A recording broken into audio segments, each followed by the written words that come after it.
Hey, what's up, Raz? How's it going?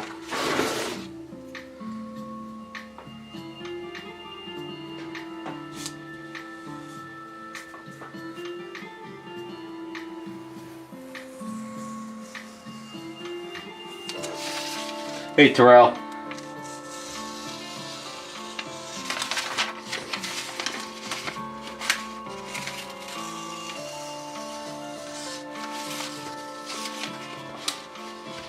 Yeah, it's kind of one of those weeks.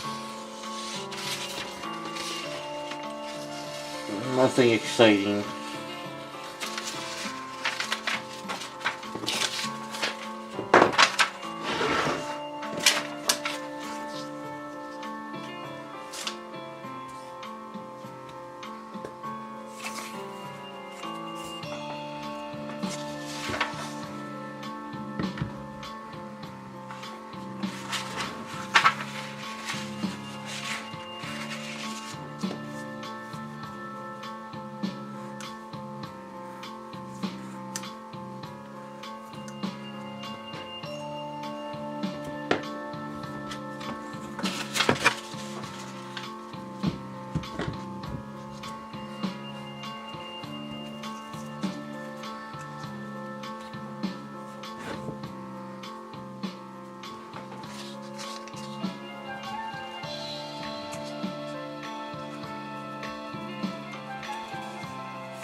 Hey, Raccoon.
Hey Greg, how's it going?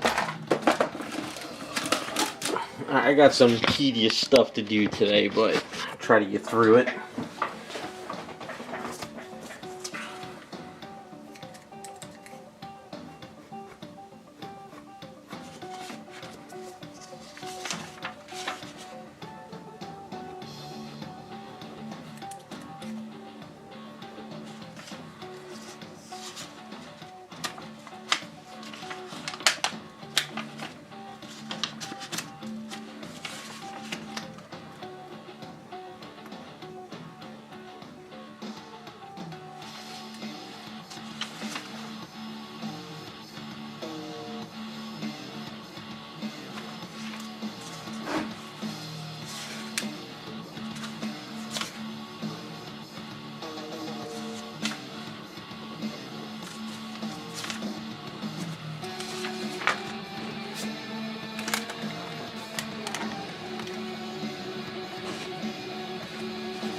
See, gotta zoom in on this picture a bit, look at Roger's face a bit more.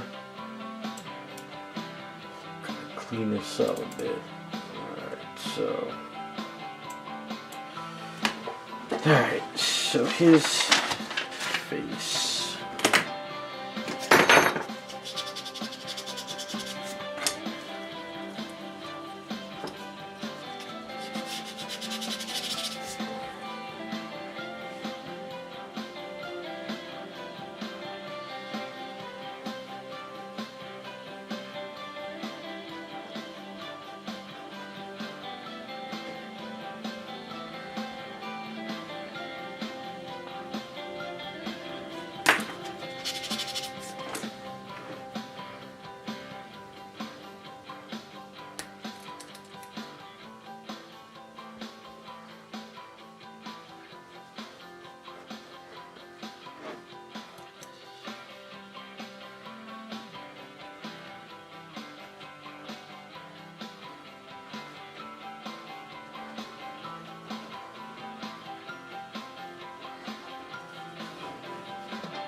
Um,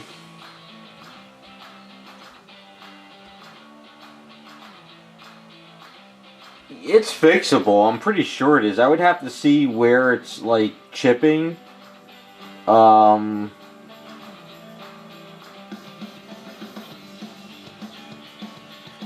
Usually with paint chips, I try to use some like since you use super glue. It depends on how if the super glue kind of seeped up and it's kind of if you use too much super glue, it's you got to kind of scrape it out from the surface. But if it's got a couple paint chips, usually I use like Tamiya putty and try to fill in the paint chip as much as I can, and then sand it down and then touch it up with paint. Because I know a lot of those factory paints are really heavy paints, and when they chip, it's like think of like an M&M when the shell breaks off the chocolate. You have like a little bit of a candy shell and then chocolate layer.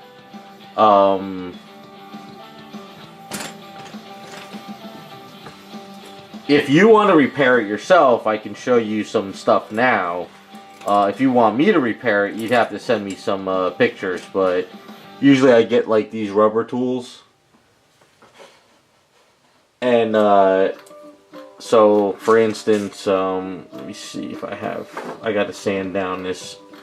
So, for instance, if you have like, say this is like a chip of paint here, like this little square is chipped. Say that little piece is chipped right there. So, like, say this is your crack, and then you have like a little paint chip here. Usually, what I do is, hey, what's up, 234? Grab some of this putty and sort of like fill in that area.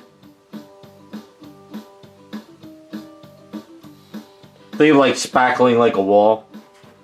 You know, when you have like a wall, but it's just a smaller piece. And you let this dry. Usually this dries up fairly fast. And then once it's dried, if you have some like fine sandpaper, you could kind of like sand over that little area and then paint it up. Kind of that's what I would do. But like I said, the only problem is use super glue. Yeah, if you go on my website, or if you have my email me pictures, and I can take a look at it, and then I'll let you know. Usually I do all my stuff on Sundays, so just I'll get back to you on Sunday. I'm sure it's fixable. It's just a matter of seeing what you did. Now, the question is it a big item, or is it like an arm that's detachable, or would you have to send the whole item? Because I know XM stuff is large.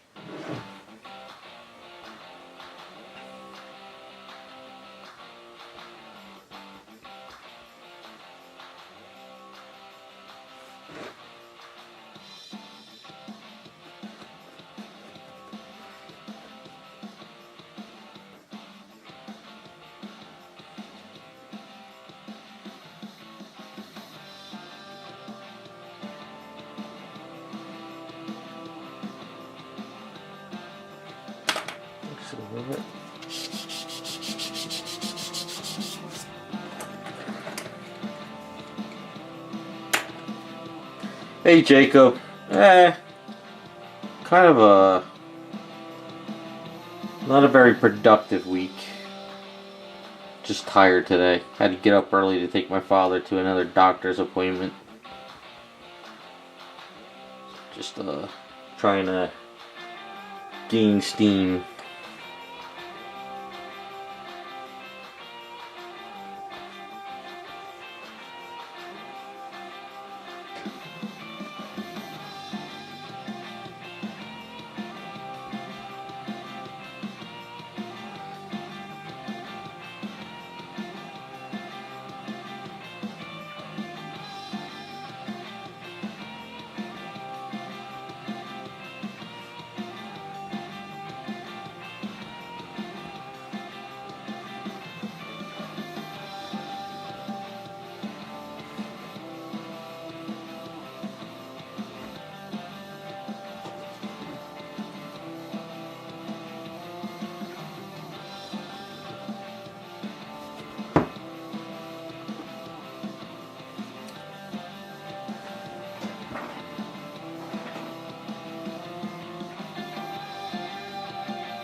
Yeah, Greg, send me pictures and I'll get back to you on it. I'm pretty sure I can look at it and see what's going on.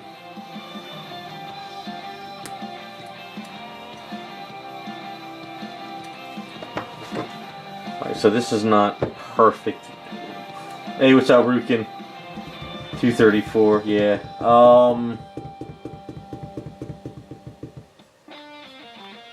She had an emergency tooth break. That sucks.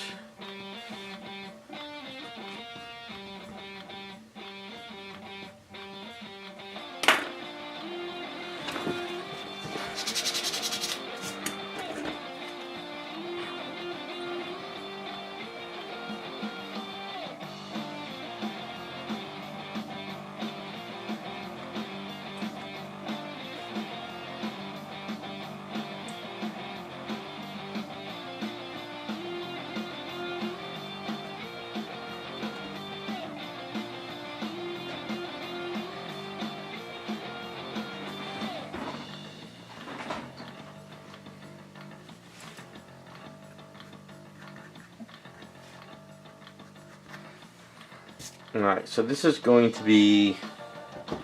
I know his nose goes out further, so I'm thinking we start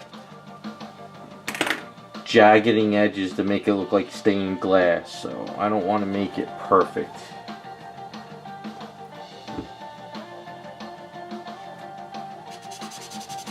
Well, what I had to do today is we had to go see a specialist for my father's carotid artery. And he made it sound like we were going to have to do surgery last time we saw him.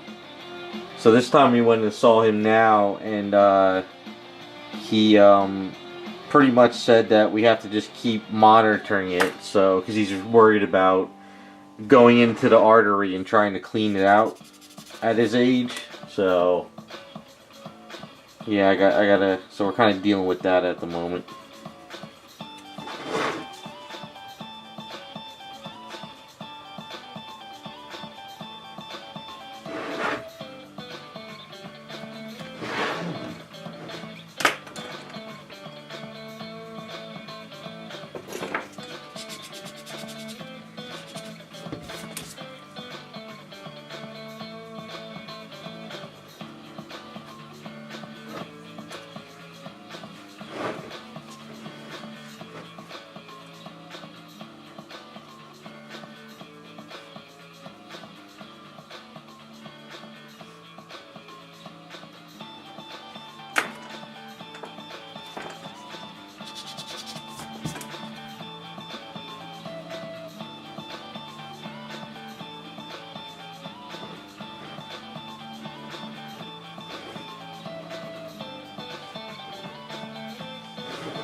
Hey, what's up, Iceman?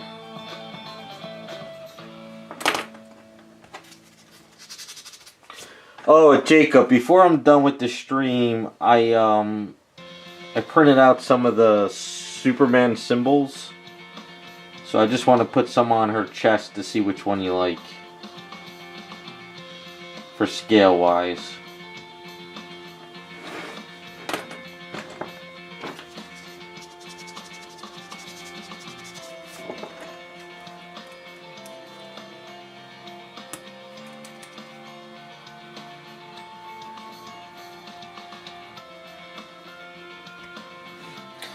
I talked to my friend who can do, his friend can do etching, but I'd have to do more of an experiment on another piece down the line, so this one I'm going to Dremel myself. So we're going to do it this way instead.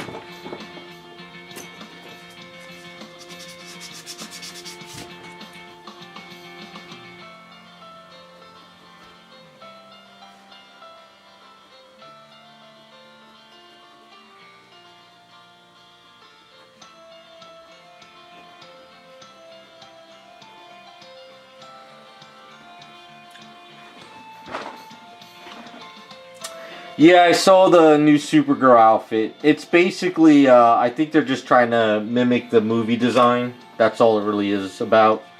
I guess the Supergirl and the James Gunn's gonna have that specific look to her. So,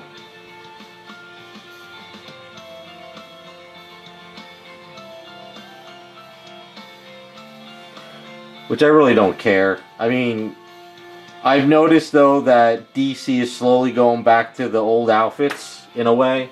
Like they changed Supergirl's outfit, they changed Power Girl's outfit, they changed Superboy's outfit. They all had these stupid jackets on, which was dumb as hell. I don't know who came up with that idea, but now they're slowly all going back to their original outfits. Power Girl sort of has her old outfit, but in a newer little bit of a take now. She doesn't have that stupid jacket on anymore. But I noticed that the books aren't selling anymore, so they're going to slowly go back the way it was. Yeah, they're following that old Wonder Woman outfit, you know? Like from the 90s. And then Wonder Woman had another jacket in like, what, the 2005 era? So, kind of...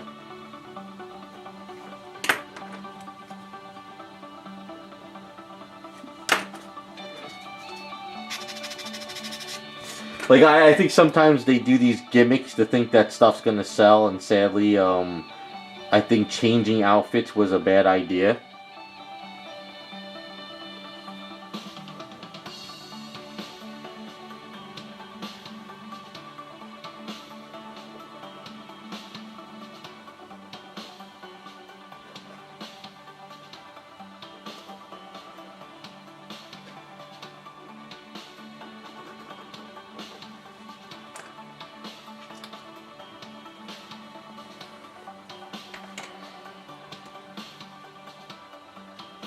I think what it is they hired some people who believe that women don't wear the same outfit every day, or people don't wear the same outfit every day, so they figure they have to change up the outfits like every issue or every series.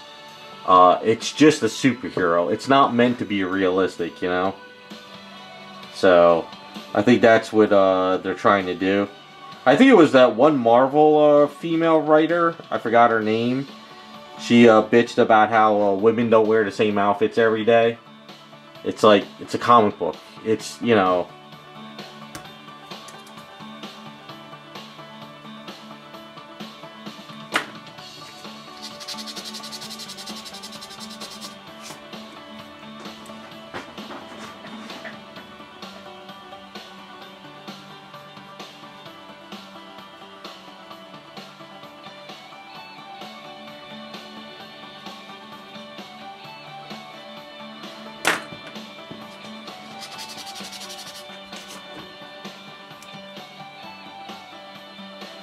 Well, they absolutely hate Power Girl because they don't like the way she's supposed to be sexy with the big chest. So they changed her outfit so many times and it always goes back to the original. So, they changed Supergirls a lot over the time. And it always went back to sort of the, oh, excuse me, the original. They wanted to get rid of Superman's briefs there for a while, too.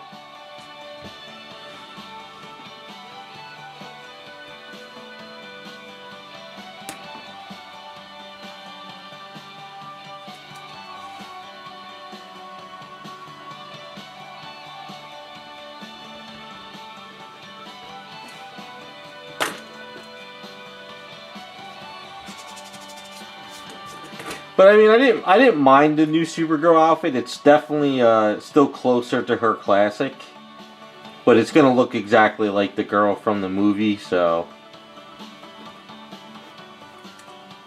which is fine.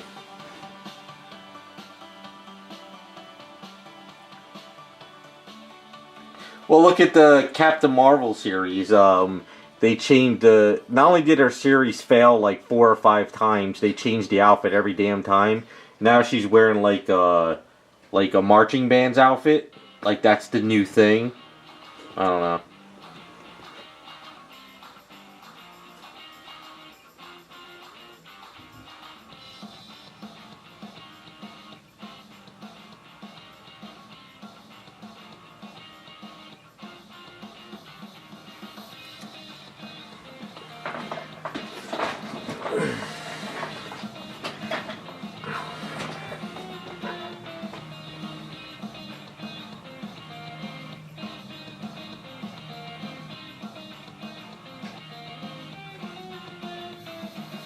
Well, Wonder Woman, they didn't like her being in just showing underwear, so that's why they gave her the skirt.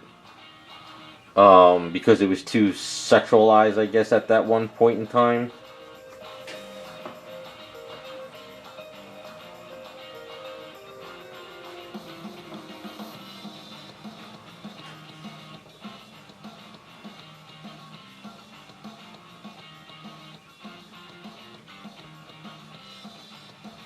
The only thing is, did Archer design the outfit, or did he just follow the outfit from the movie? That's what I'm kind of wondering about.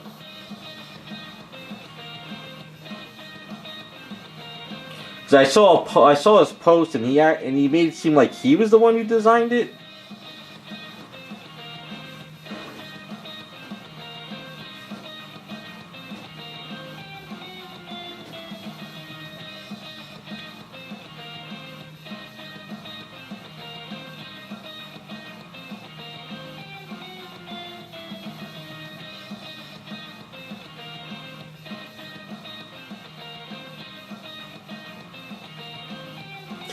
Yeah, I think what was it, like Captain Marvel like rebooted like 5 or 6 times. Nobody was buying it because they destroyed the character.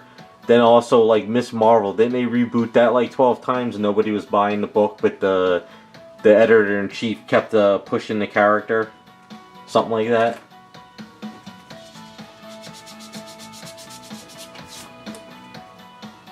It was a self-insert character, basically, Miss Marvel.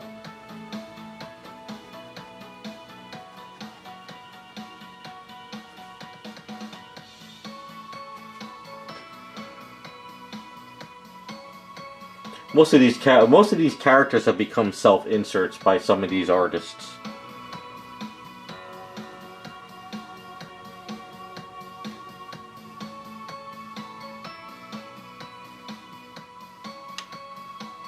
So I was talking to my friends. We had a little meetup on last Saturday, and I said at least I have all my old stories. I don't have to worry about all the new stuff anymore.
And it's weird. I was talking to my friend too. Have you noticed that, like, anytime I talk to you guys on stream, or if I talk to guys that are in the comic book hobby, there's never anything good anymore. I see people on YouTube that talk about, like, you know, the industry and comics, and they're always saying the new series is amazing, but I mean they're just doing it for views. But I rarely ever see anybody say, like, you know, stuff that's coming out is amazing. I just don't see it anymore.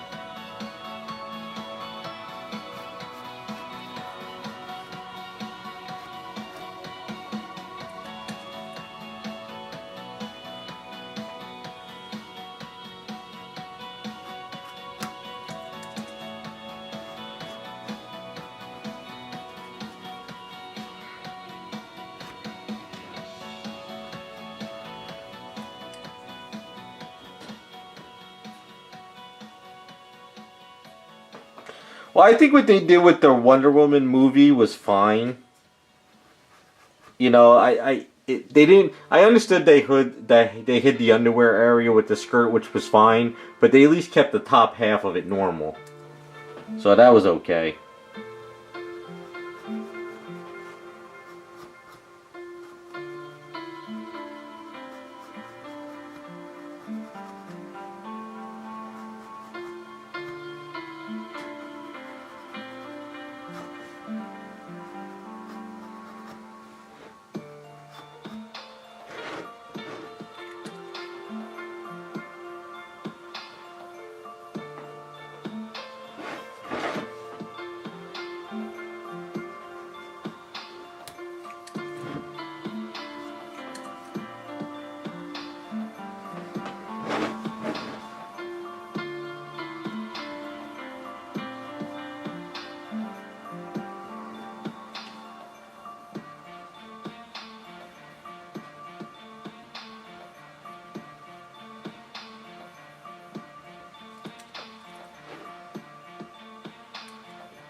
No, the second movie was trash. The first movie was good.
Yeah, they tried to, what was it, the Wonder Woman TV show? They put her in pants as like a test screening, and I think it was rejected. Then they put her in the regular outfit, I think it was. Or did they keep her in pants for that TV show they tried to pump out there a while back?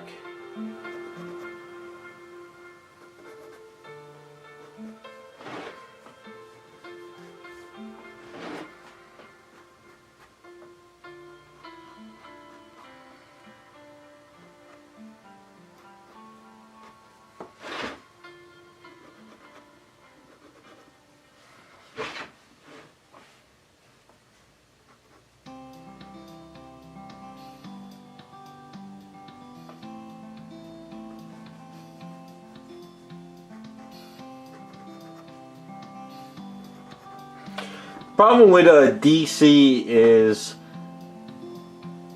Infinite Crisis and 52, not New 52, but Infinite Crisis and 52 were done by all the old writers and artists, and they knew the whole entire history of all the characters.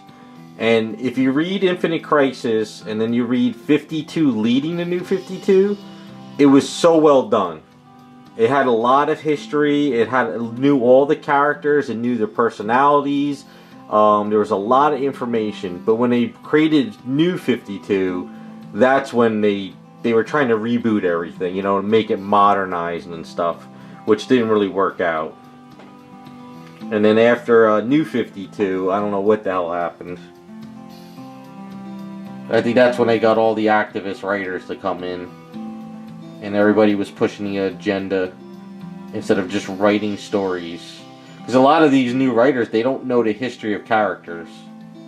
They just have no clue their personalities. They have no clue about their history. It's sad.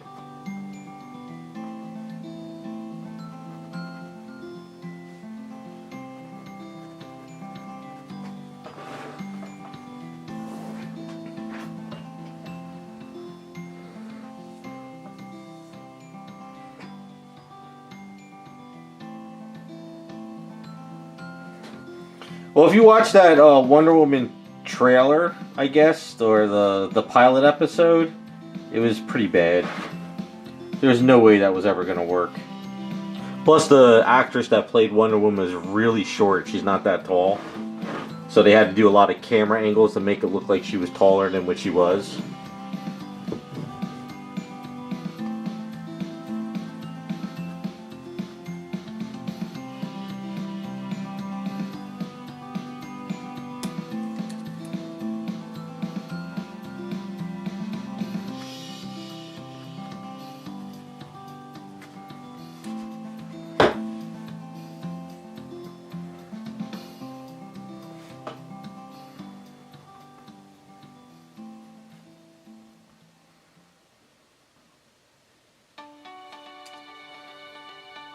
Raccoon, that paint that you talked about that does the stained glass, would I have to Dremel this in, or would I be able to paint it really thick and would the paint stay?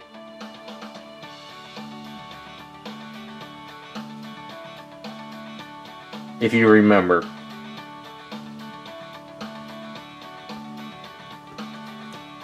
Because I'm wondering if I should just paint it and let it stay. I don't know. Or if I have to etch this in.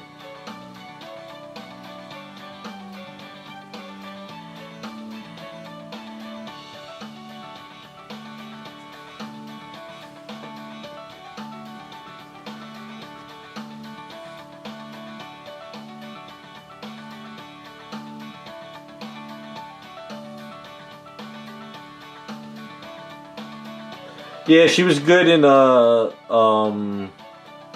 Star Trek spoof, the Orville. That was pretty good. But she wasn't really that good in the Wonder Woman pilot. Yeah, I'm gonna have to go pick up those paints and do a test and see. I don't know when I can get out to Joann's though. Maybe I could try next week.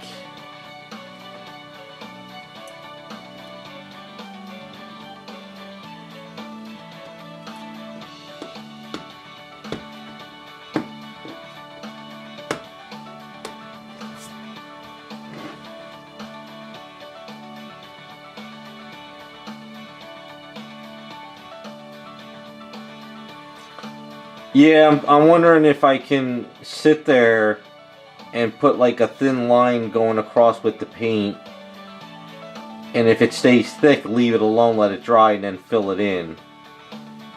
I don't know, I was kind of, because I was watching, I looked at what they did on the pictures. I don't know, I'm gonna have to pick up some bottles and see. Maybe if I can get them ready by next week, pick up a couple bottles, we could do a test and see.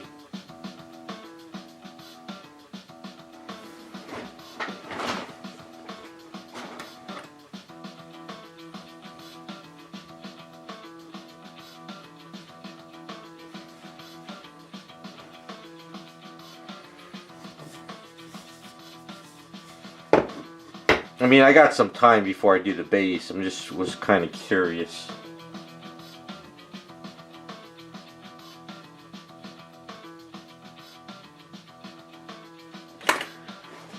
Pre-cut black lines. Yeah, trying to.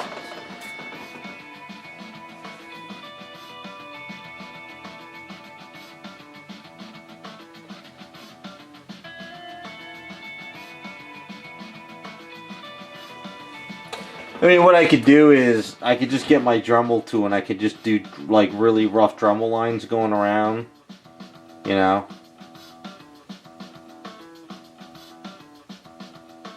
And then I could sit there and sort of fill in with that black paint, and then fill in with the rest of the colors.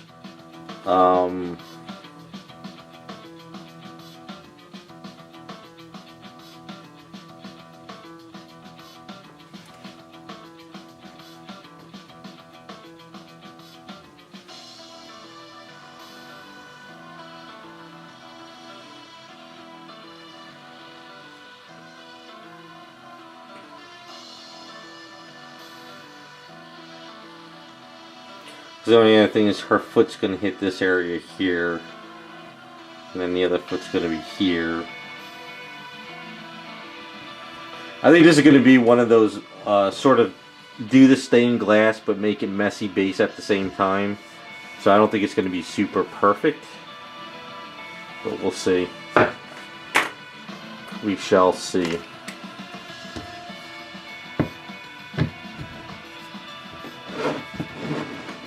But it will kind of be like that.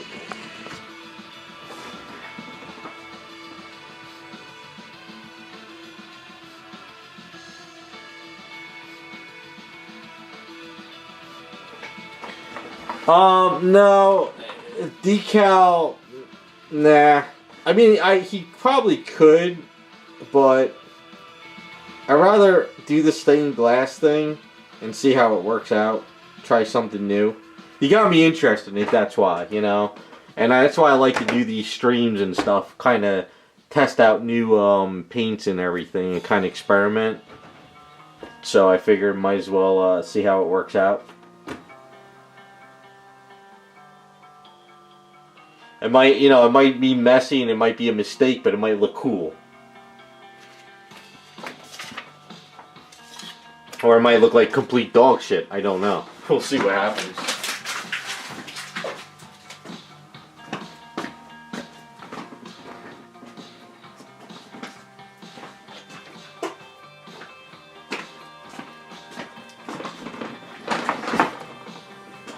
I mean, there is another way of doing it, but then that's a lot more work. You know, I could buy a little small container of black Aves and I can sit there and I can sculpt Aves, you know.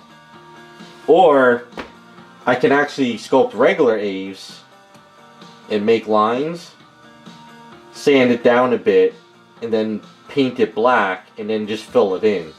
I could do that too. I don't know if you think that would work. You know? I don't know. Like if I say I filled up Aves enough just to be like, you know, thick as a piece of wood. And sort of sculpt out the face with Aves. Just make lines. And then once it's cured, sand it down a bit just to get, you know, kind of pull it down. And just paint it black. And then use that paint and fill in the areas. Yeah, see, that's what I'm trying. I'm trying to think of what would be the best way of doing it. Because, I mean, if I sit there with a Dremel tool, you know, I'm sitting here with a Dremel tool and I have to kind of go around, and then I have to make a perfect circle, and then I have to Dremel here, and then when you fill it in, is it going to look right? I don't know. I'm trying to think of a good way to do this.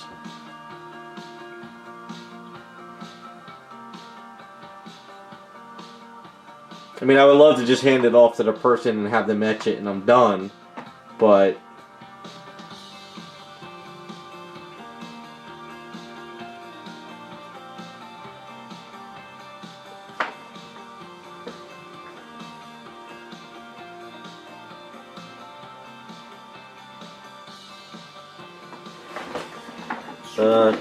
gallery glass instant lead lines. Alright, let's see.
This gallery glass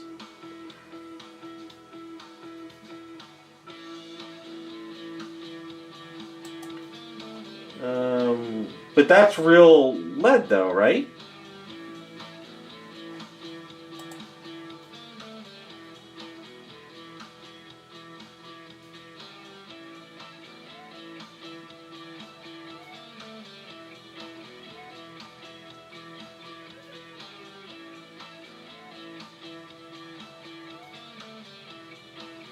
So that stuff you recommended, Raccoon, that's kind of like a stick-on?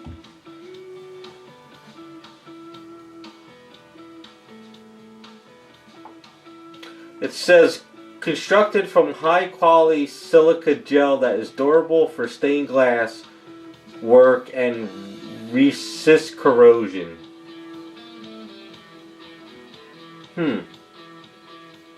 So it's just stick-on stuff, right?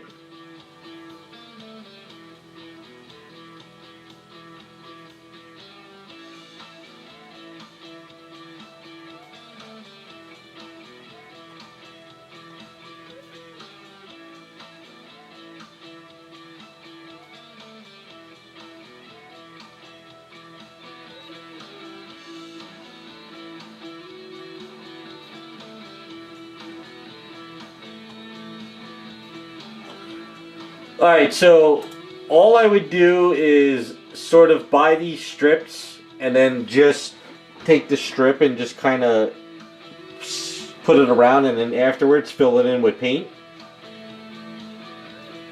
That's all you really have to do.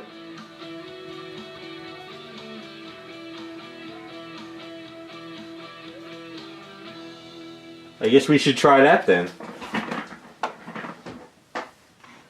I think Raccoon has got the plan. I will... So there's 1/8 thick one. Oh, let's go back.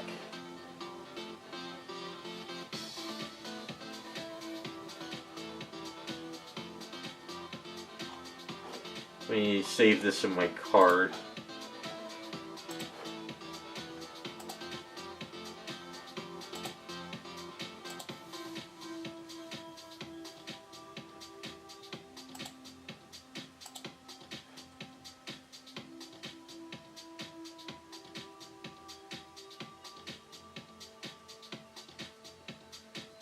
Well, the one I'm looking at is this. Here you go.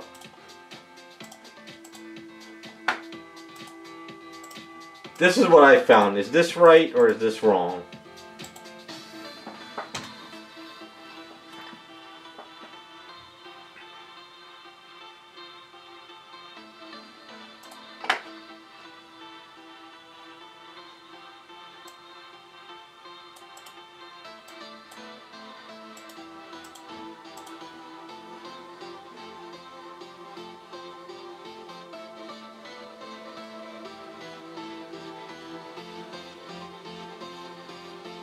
Alright, so you stick that stuff on, and it's not like rubber though. Is it like a rubber or is it like a soft pad, or is it like actual like lead?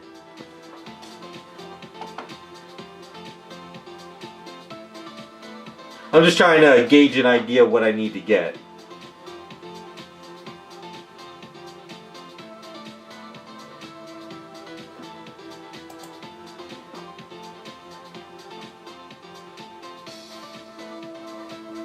See, I was thinking of this. Alright, so this is what I was thinking. Only because it's, hold on. This is probably going to be a huge, huge damn link. Hopefully this doesn't... Yeah, it's not going to work.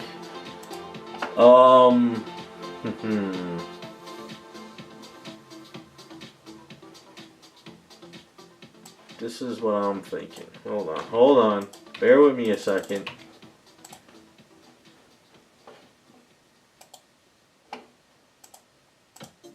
Damn it.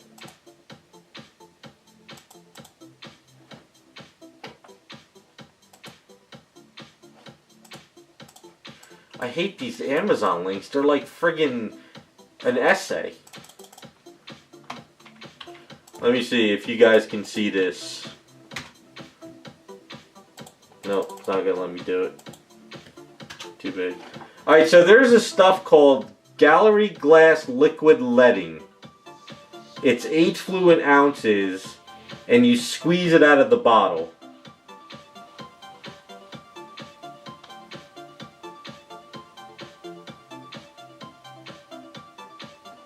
I'll save this one too.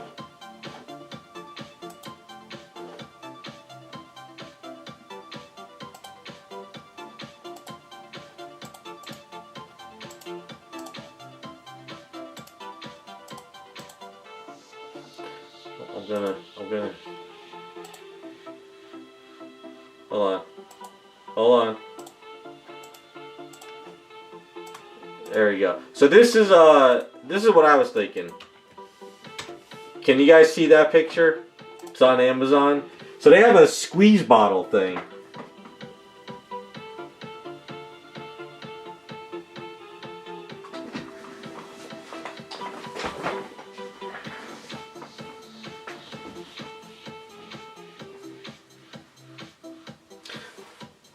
So my question is, between the stick stuff you used and the squeeze bottle, since we're putting the statue downwards like this, do you think, which one do you think would be better? Oh, so it's mostly the same thing? Okay. Alright, I'll do some YouTube videos and I'll take a look. But yeah, that would be easier, because I could just, what I could do is I could clean up the side of the base. I can do a spray, black spray around here, and then I'll leave the top messy like it is, and I'll just put the lines on it, and then squeeze in the rest of the paint and make it look like whatever.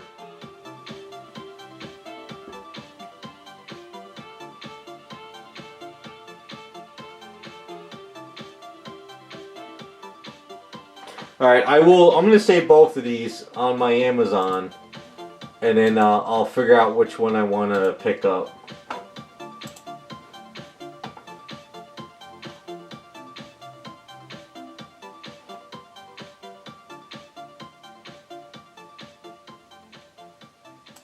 I think that'll be a better option. I think that'll be a way better option, because this way I can just sit there and either squeeze bottle around, or I can use... I'm thinking maybe the squeeze bottle for this, though. Only because I would have to stick it and bend it and then cut it. I think the squeeze bottle, just kind of squeeze it and then done. Alright, I'll do some research and figure out which one I want to do.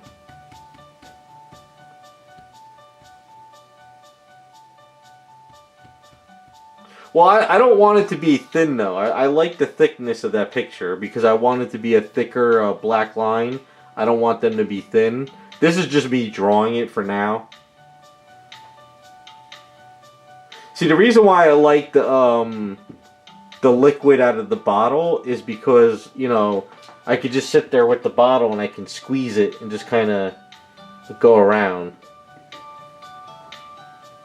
And then afterwards, I can pick up those paints that you mentioned and just fill in the area. One last question for you.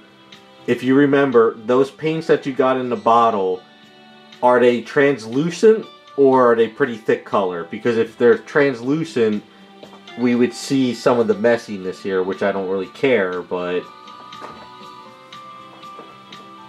I'm just kind of curious.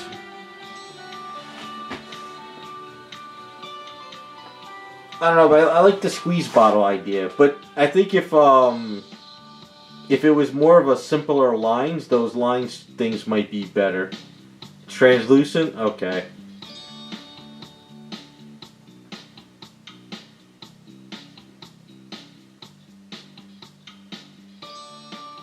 Alright, we'll figure something out. I might have to redraw Roger after, because I gotta paint her first anyway. I can't worry about the base too much until I get her done, because I like to have the figures standing up when I need them. Alright, we got a plan. I'll do my research. But we're getting there. So one thing I want to show you guys, what I've been doing a lot lately is making easier sandpaper areas. So let me show you. Probably showed this in the past, but alright, so what I like to do is I got my little wood things here. and I usually kind of grab it from the edge, and I sort of break these. And then what I like to do is get the 3M pad stuff and cut a little piece off like this. And then I grab my glue, my Instaset. This has been, these are like throwaway easier sandpaper pieces. So I grab my glue, like so.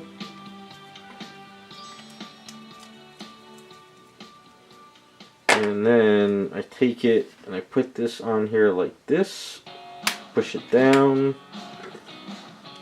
grab some Instaset on this piece. Oops.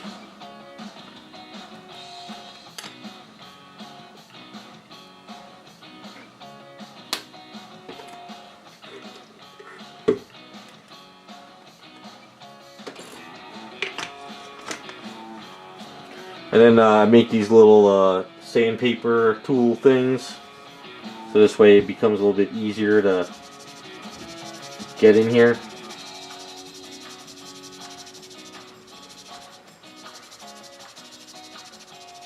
And what happens is sometimes they tear, they break, but it makes life a little easier to kind of, instead of trying to sit in there and get your finger like this. So I've been doing a lot of these little things lately.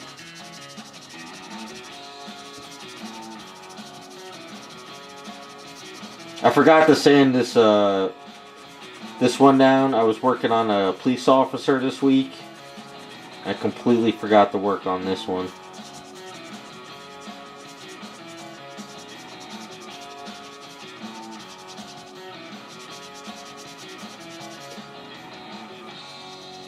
But this is kind of how I get into some areas that are kind of a pain in the ass, that need a little extra sanding. I got a lot of sanding to do on her. I didn't get a chance to really get in there. And the reason why I like the soft sponge stuff is because you can kind of like squeeze it a little bit. It doesn't get every little nook and cranny, but you know, like say you need to get in between legs, you kind of, you know, use it to do that. It's just a little bit easier to try to get in some areas instead of killing your fingers. And then whenever these like get worn out, chop up or rip or tear, I just kind of break it off and make another one.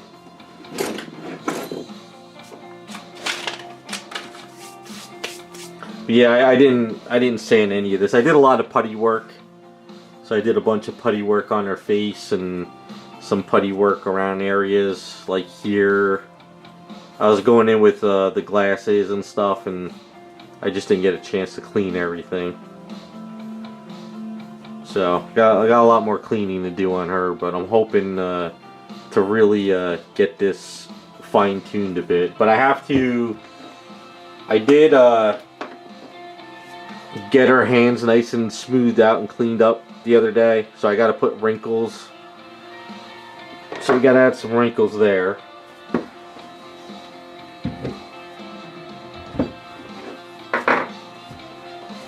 So we got that going.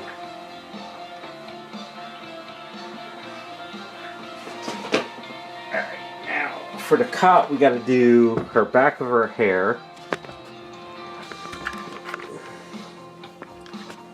And kind of go over what I did a bit.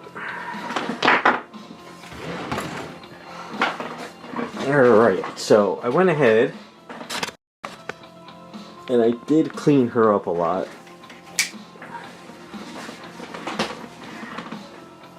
I was working on some commissions in the garage, and I figured I got it heated up the other day pretty well.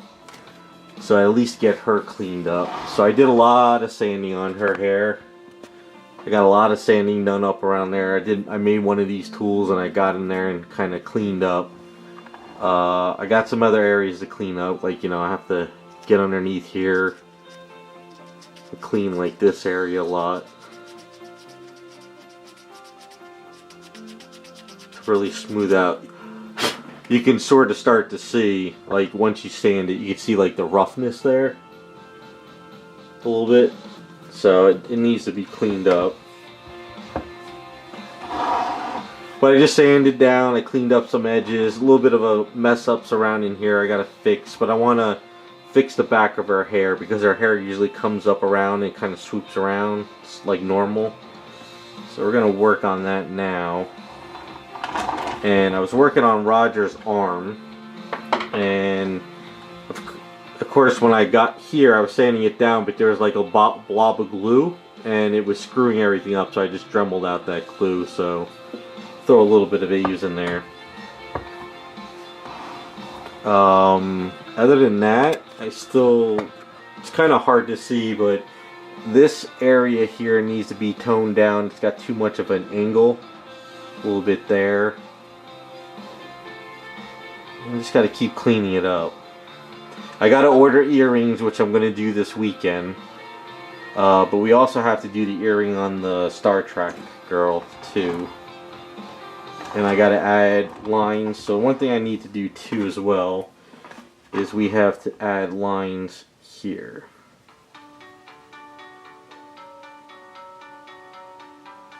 And we got to add one over here. So I can't forget that. Alright, so let's work on this back of the hair. Get this done.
So those who are on the Patreon, which is, I don't know if you guys saw, I know, Raccoon replied, so did Jacob, Raz, I think you did, so the next batch of stuff, you guys think those sculpts are okay? I kinda like them, so.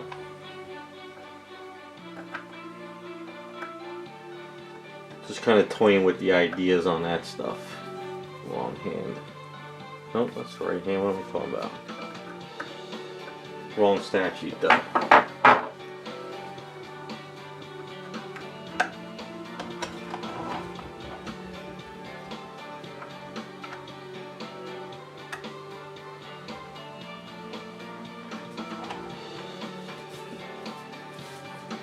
Yeah, so it shouldn't hit any of these.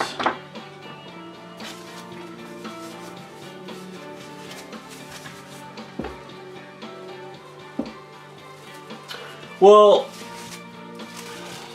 it was more of a Playboy bunny, not like a Jessica Rabbit bunny.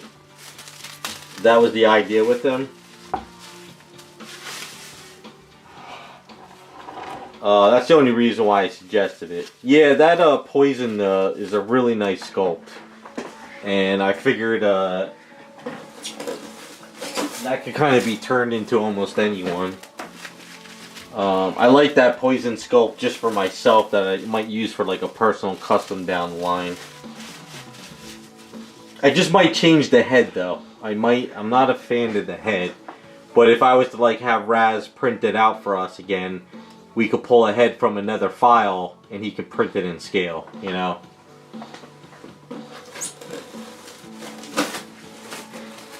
It's that poison is almost close to the Pop Culture Shock poison. Almost. That's kind of why I like it. And the good thing about his items, like I said in the post, they're all nude as well, so basically it's easier just to print a nude one and sculpt instead of trying to chop stuff.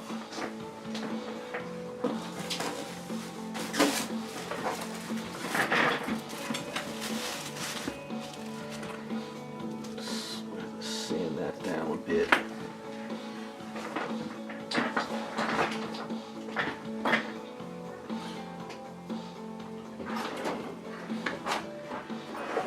I mean, what I might do too is include that Lady D Resident Evil kit I got into the batch of stuff, because I figure if we run into anything where, like, say we pick a superhero and another superhero for those two kits or whatever, and it gets to the point where I can only do one little thing and that's it for the night, I can have that Lady D as a backup item just to kind of mess with.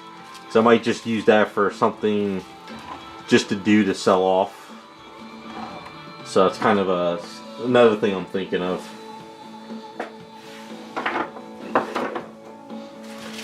Well, what I'm gonna go on DeviantArt and find a bunch of examples. I've been seeing a lot of people doing like what if stuff and different versions of characters, and you know, we could come up with some different ideas too. Like, say you like the Poison statue, but you said you like Zatanna, but what if we did like a Zatanna from like the 1950s?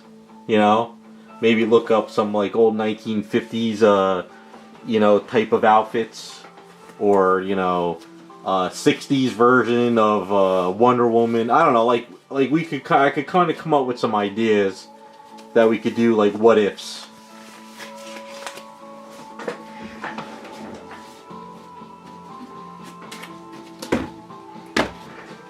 So it's not that I mean, you know, I'm trying to, there's a lot of ideas. It all depends. Like, let me try to think of some examples. We could come up with our own bombshell look too. You know, like say we wanted to do a different type of a bombshell character that hasn't been done. Make something up.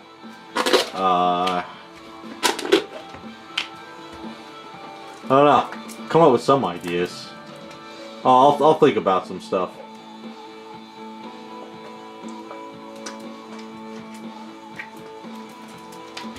Because I know the one guy I do work for, he loves Star Sapphire. So you could always do like a Star Sapphire, but we could come up with our own bombshell version, you know? What other characters? So you could even do like bombshell versions of Marvel characters. We could do a bombshell character of like the Pokemon girl I'm working on from Jessie, you know? I'm just trying to, you know, things like that, I guess.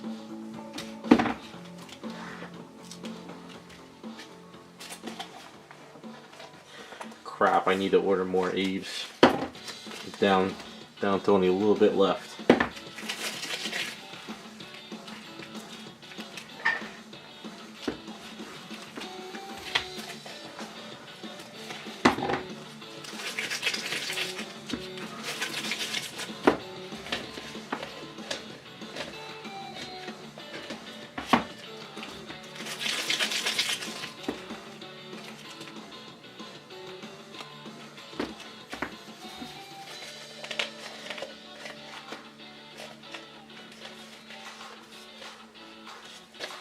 Boy, I'm really low on the Aves. Holy crap, I thought I had more than this. I gotta put it in order this weekend.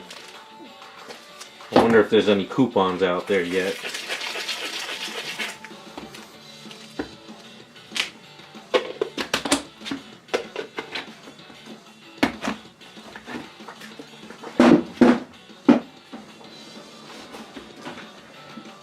That should be enough.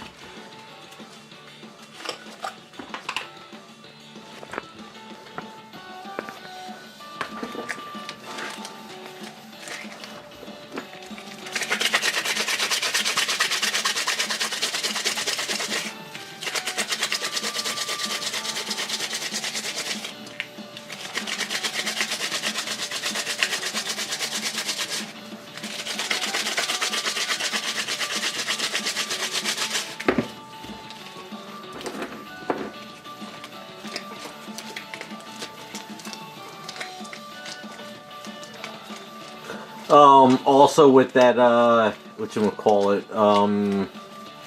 let's see, I'm trying to think. Epoxy now is 10% off. Cool. Do you have that email? I know they usually send out emails.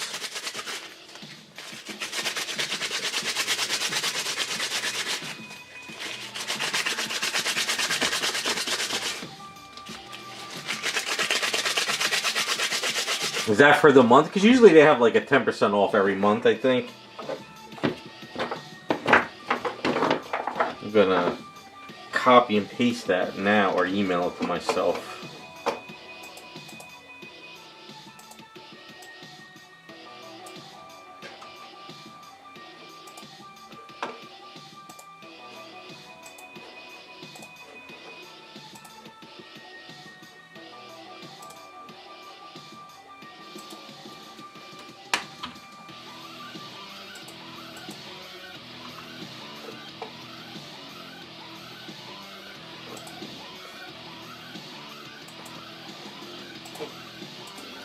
Alright, cool, thank you. Yeah, what they do is, I think every month now they just do like 10% off stuff for certain holidays.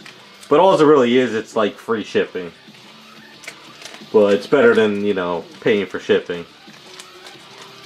I don't think they've ever done like a 15% off or more.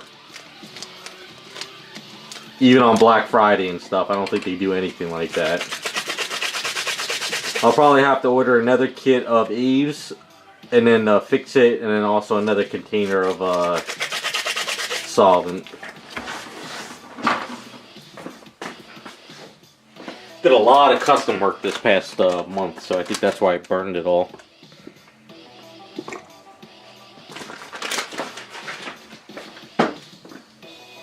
I still have that container of the bad Eves they told me to keep. And I use it for like filler area stuff. So it still works. It's just, you gotta really like kind of sit there and grind it up a bit.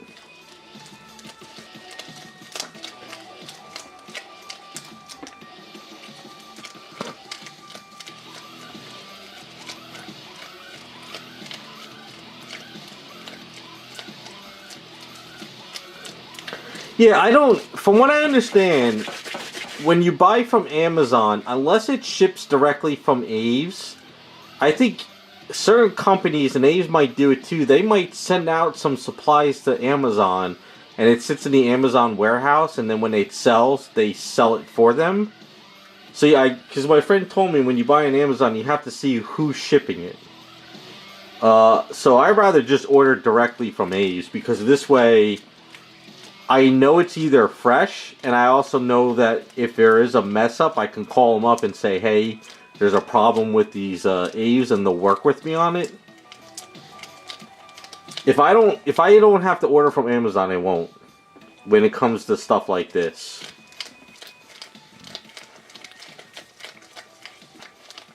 And I don't trust like buying Aves at like, I think it's, what is it, Jerry's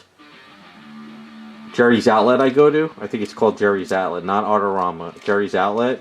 And they have Aves sitting on the shelf, but there's like always dust on it, and I don't know how long it's been there.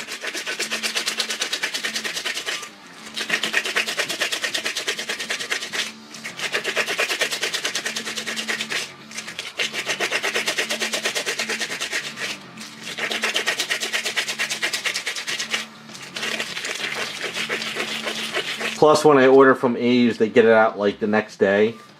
Or that day sometimes. And I get it like in the mail within like 2 days because they send a priority. So if I order tonight or tomorrow, which I might order tonight after we're done with the stream, I'll probably get it by Tuesday or Wednesday.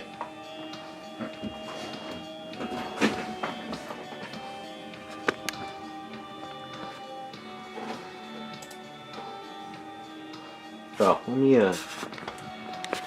fill up his arm real quick.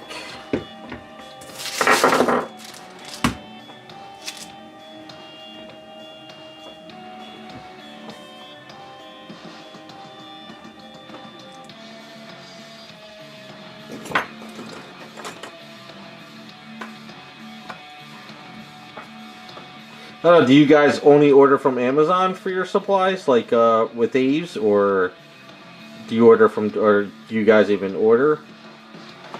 Like I said, I have no problem ordering direct.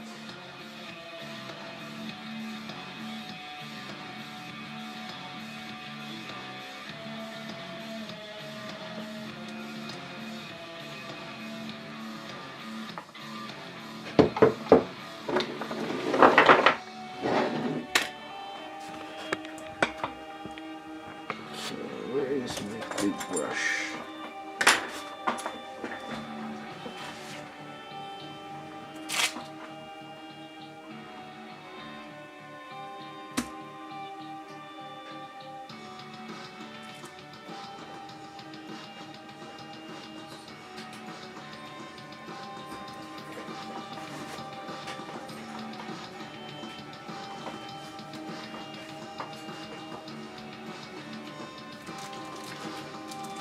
Alright, so maybe you're ordering and it's coming direct from Aves then, maybe. I don't know.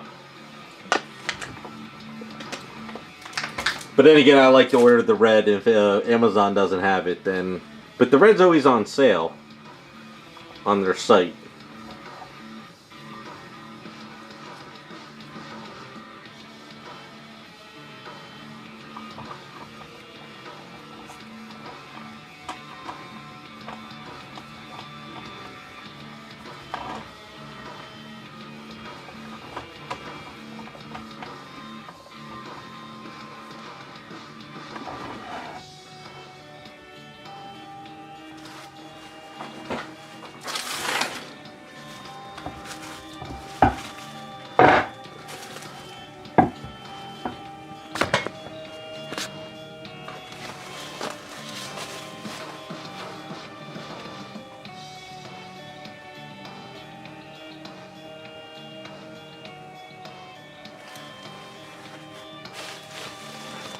Oh, they don't send it out to Puerto Rico? That sucks.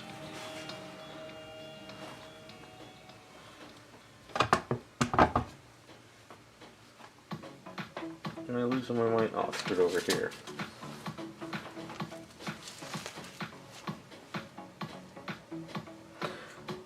California sucks. They have so many rules and regulations over there, it's insane.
Hey customizer, how's it going? It's another week. Productive, not productive. Cold as hell. I don't know if you guys got that cold snap wherever you're at, but it's been crazy chilly here.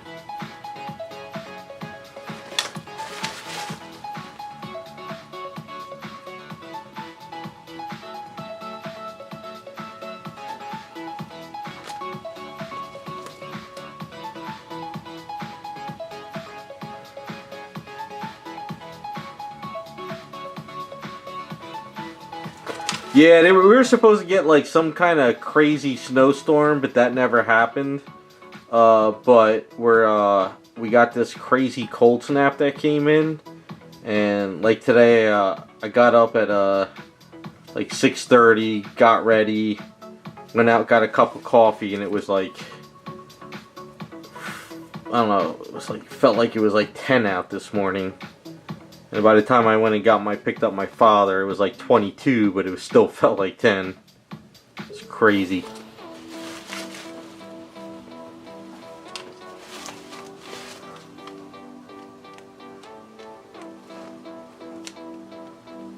Yeah, we got a little bit of a snow dusting, but nothing serious. But they salted all our roads like crazy. And now my brakes on my car are all dried up again. Because my brakes, for some odd reason, do not like the salt. So, I had to deal with that.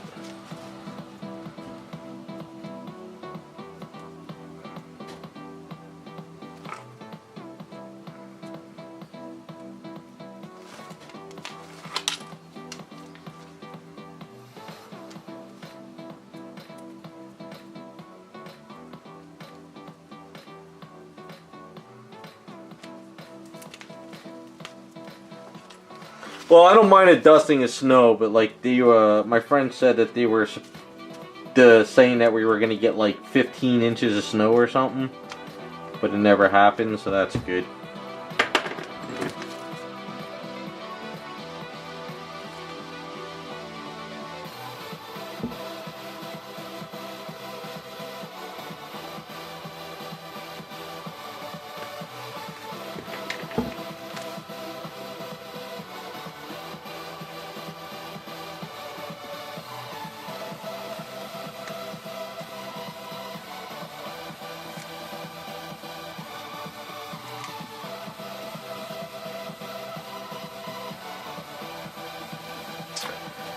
Have I ever worked on one of my own statues? No, I don't think I have.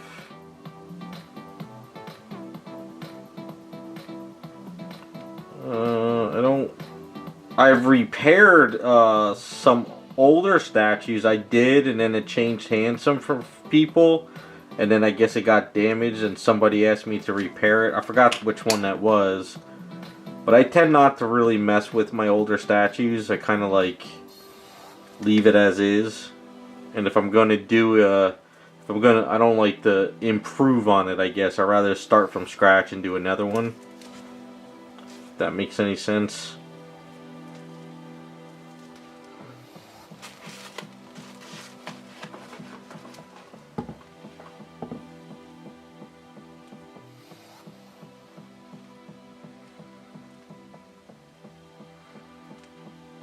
Bow and Rogue?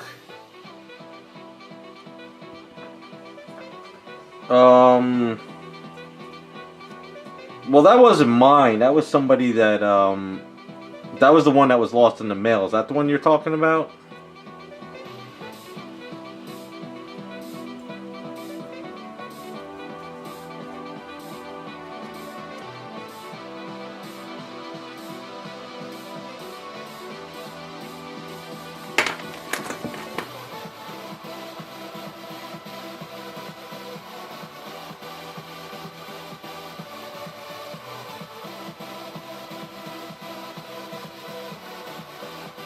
No, what happened was, the one that I sent out was stolen when they were robbing all those trains. Remember, for a while back, they were robbing all those trains, with all those packages, and it ended up on eBay. But the guy that contacted me wouldn't sell it back to me because it broke in shipping, and I was like, just let me buy it, you know, I'll pay you the money. But he just disappeared, so the guy still wanted the Rogue, So he found somebody that customized the Rogue, and then I tweaked it. I think that was what we did. Or I had to make it again. I forget. Or I did it from scratch again.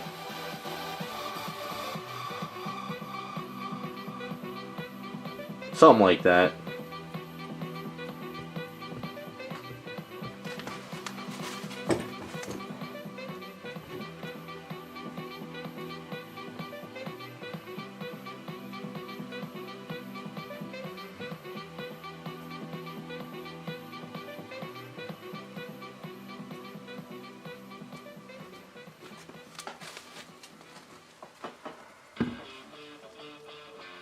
Yeah, I forgot about that.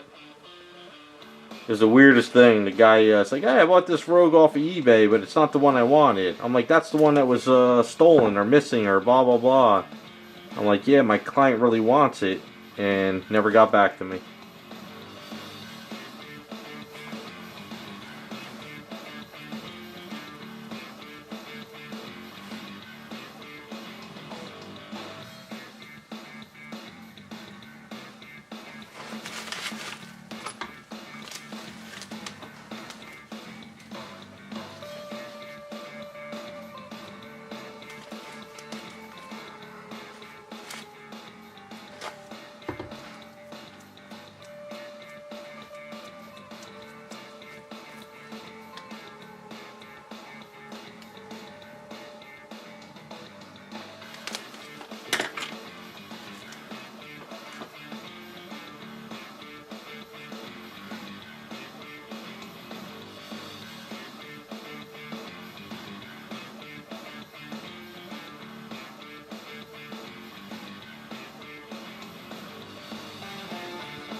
Yeah, that Supergirl was a kit the guy bought from somebody and wanted me to sort of salvage it. So that was a strip down completely, which I don't mind doing. That was a strip down from scratch, but actually like repairing someone else's work or improving or tweaking someone else's work, I don't like to do. Or even like if it's fixing my older item, it's fine, but I don't want to sit there and like retweak an item I did a long time ago, unless it's broken. One thing I learned in art school was whenever you do artwork and you look at it's better to leave it as it is and then do it again and see if it comes out better or not.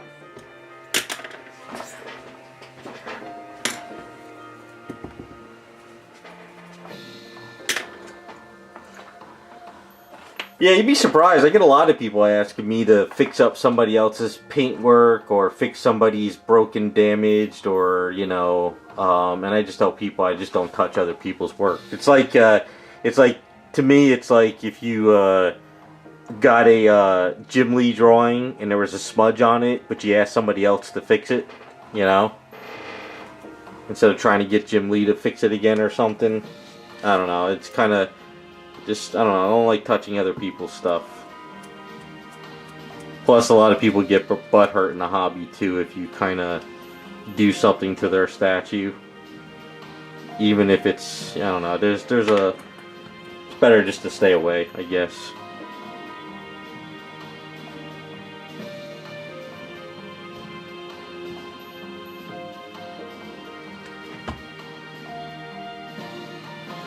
I always tell this story. I learned a hard lesson a long time ago.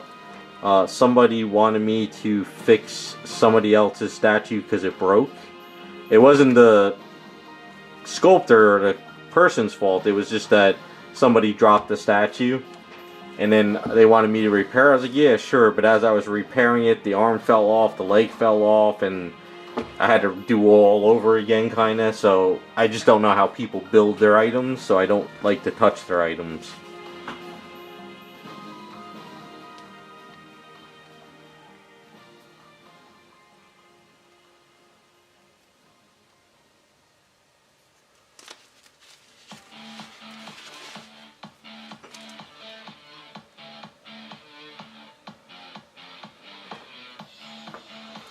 Yeah, see, I guess with traditional 2D artwork, I guess it's a little bit different. I don't know how you go about it, but I could definitely see how that would be an issue, missing part of an arm and stuff. But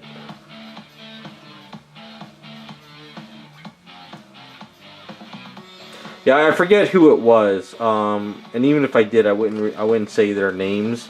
But I remember back in the day, they were going back a while back, somebody did something, you know, like a statue, and I guess the person who commissioned it, when they got it, they didn't like it, so they had somebody else work on it, and then the other person got wind of it, and there was a whole big, like, shitstorm online about it, and people were butthurt, and it was like a whole thing, and that was another reason why I'm like, yeah, I'm not going to touch anybody else's work. But I think there was more drama involved with it, but I don't want to be part of that.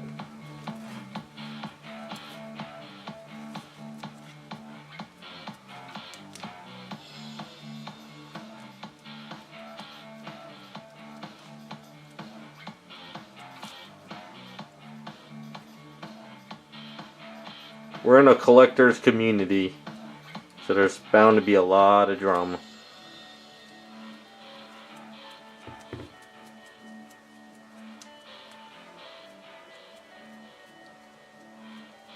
Although I did work on a Superman, somebody I knew that was working on it, he had a lot of problems going on and he couldn't finish it.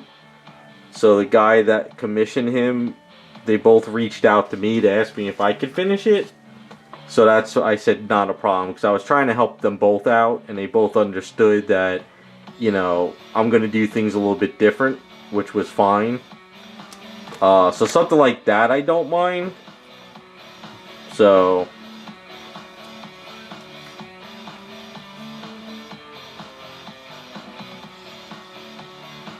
really, raccoon? That's weird. But I guess that happens in the tattoo business as well, right?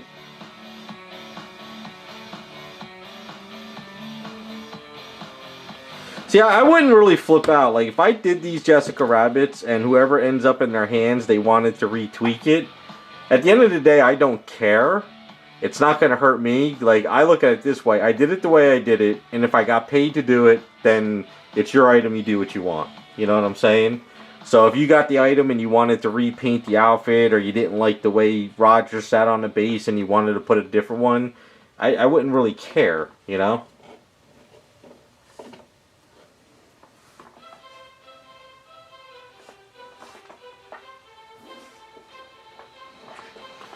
I mean, like if I did a item for somebody and they wanted a new base for it or something, that's fine.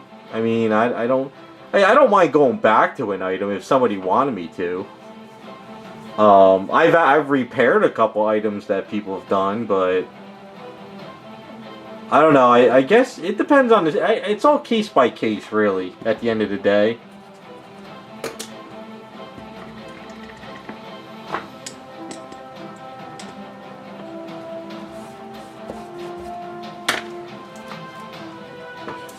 I mean, it all depends. Like for instance, we'll go back to the whole ID cal story with the Rogue. I don't know if I ever told you this, guys. Anyway, I did an item for a guy, this Sideshow Rogue. This is before I found out the eye decals. So 3 years later, the person wanted me to fix the eyes, and I said, well, you know, I have eye decals now, and I'm like, for 20 bucks, I'll, you know, if you want to send me the heads, I'll fix up the eyes and I'll put the decals in. Well, they got all pissed off at me, like I was supposed to have like a 3-year warranty on the statue. And I'm just like, well, I did something 3 years ago for you, and you want me to put the eye decals on it, I'm going to charge you for it at least. I mean, but it was only 20 bucks plus shipping. But he got all pissed off at me, so, you know, I guess some people think that they have a warranty after 3 years. It's weird, but I don't know. You tell me if I was wrong about that one. I won't say who the person is, but you know, I'll admit, when I was doing the eyes back in the day, when I was first getting into the hobby, I wasn't good at them. And I know I wasn't good at them, and I told people I do my best I can. But when eye decals came out, I just picked up the eye decals and made things look better. So if I did something, you know, 10 years ago, and somebody's like, hey, I want you to fix the eyes, can you use eye decals? I would say, yeah, and I would charge just a couple bucks to do the head. But I'm not going to sit there and do something I did 3, 5, 10 years ago for free, you know? But if it was something that I sent out to somebody and they didn't like the way it was and they wanted me to fix it, then I would send it back and I could fix it, you know?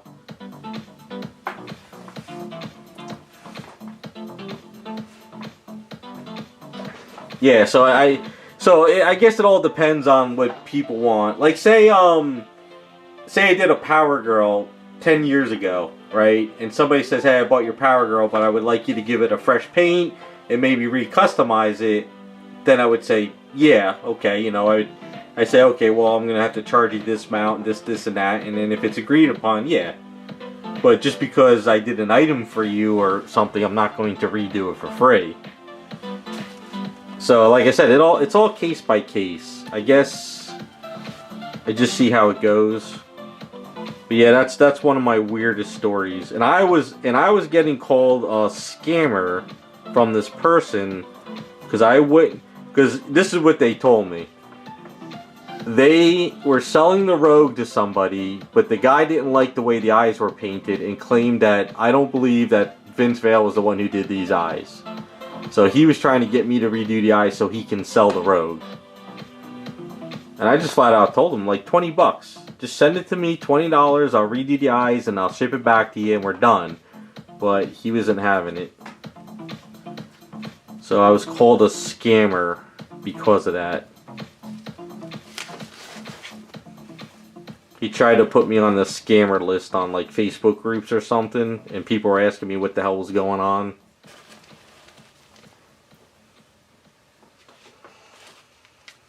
No. From what I understand, he went on to the Facebook groups, and he was calling me a scammer. But this individual did some other stuff with me that was pretty shady, so I won't get into that.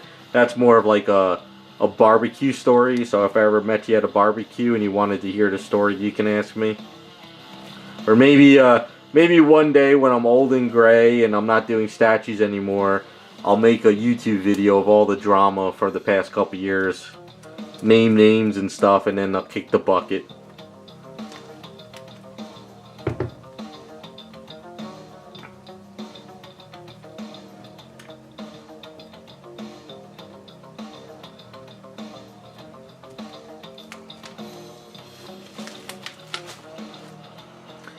But this was around the time that, you know, this was years ago. This was around the time when all these producers were producing like, you know, 30 or 25 or even 40 kits, and they were trying to find painters to paint all their kits for them so they could sell it off.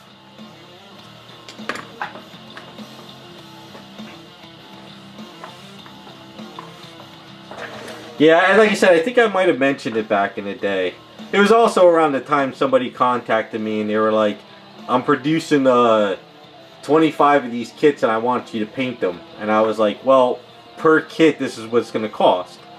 And they were like, well, you know, I'm giving you 25 of them so I should get a deal. I go, that's not how I work. Why should I paint 25 euro items at a deal when I could do 25 items at during the year for regular price? You know? So it does, you know, they were mad at me because I wouldn't take their deal. They were acting like I'm giving you a favor of giving you all this work. I was like, that's not how I work.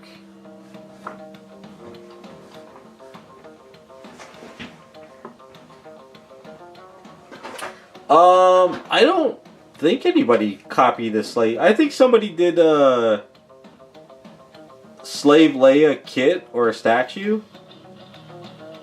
I think. Like, I don't care. Like, I don't own the license to Slave Leia Jessica Rabbit or whatever, you know? So if somebody made a version of it, it doesn't matter. I don't get a butthurt over that, or even claim it was my idea or whatever, you know?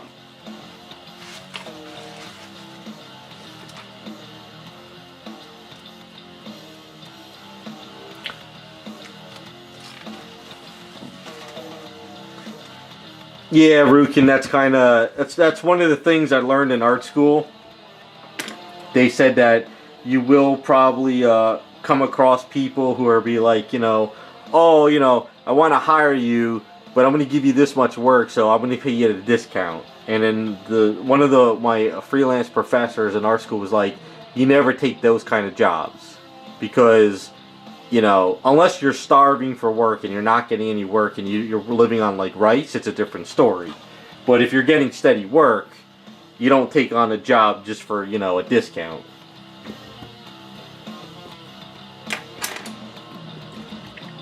But yeah, I know somebody in the hobby that did this, and I told him, I was like, look, don't take on the job painting those statues, like 8 of them, and thinking you're getting a deal. I said, don't do it.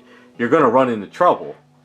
You know? And he's like, oh, no, you know. And then, of course, you know, life hits him, and, you know, he had to outsource the projects, and it took him forever to get them done. I'm just like, you got to take on what you can take, and one step at a time. It's very hard to be a production as a, like for me, remember when I was doing all those head bases? Sculpting, molding, casting, prepping, painting, listing for sale, packing, shipping is a lot of work to do with all that item. So it's like it takes a lot out of you.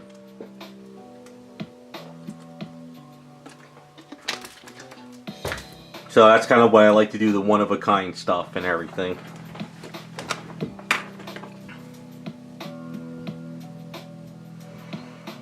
Yeah, but I heard some horror stories back in the day. You know, around that 2005, 2010, 2014 ever, kind of when I really was doing this as a full-time gig. There's a bunch of painters that got kind of stuck and jammed in that type of I even see sculptors now that sort of get into this like bad rut. Like, I think there's a couple of digital sculptors that'll give people, like, a deal. Like, oh, I'll do three or four sculpts for you for this much money. And then by the time they get to their 4th sculpt, they're, like, lazy and they realize they have to do all this work and they kind of put out something kind of crappy. I don't know. So I've seen some of that happening lately, too.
It's gotta come more of a cuff.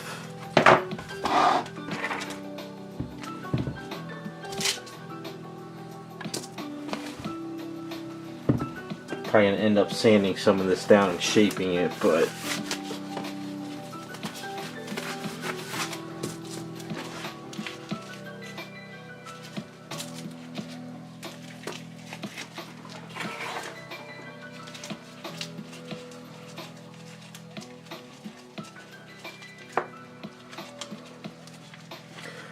side note, did you guys see that sideshow Loki on the throne? Looked pretty good. Not a bad statue. I'm not a Loki fan, but it does look like a good statue.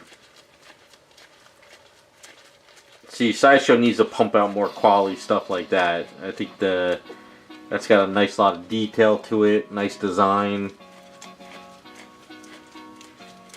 See, Loki fits good on a throne. I think too many guys on the statue groups are doing too many throne characters. But Loki, to me, fits like he should be on the throne.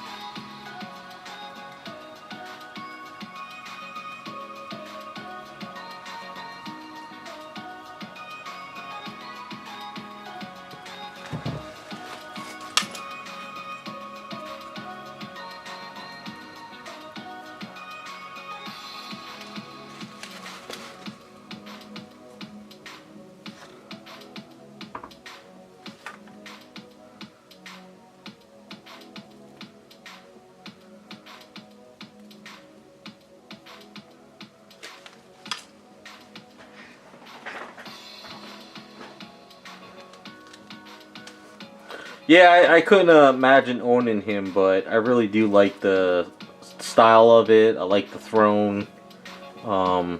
Definitely, definitely a nice change of pace from Sideshow, I guess, considering.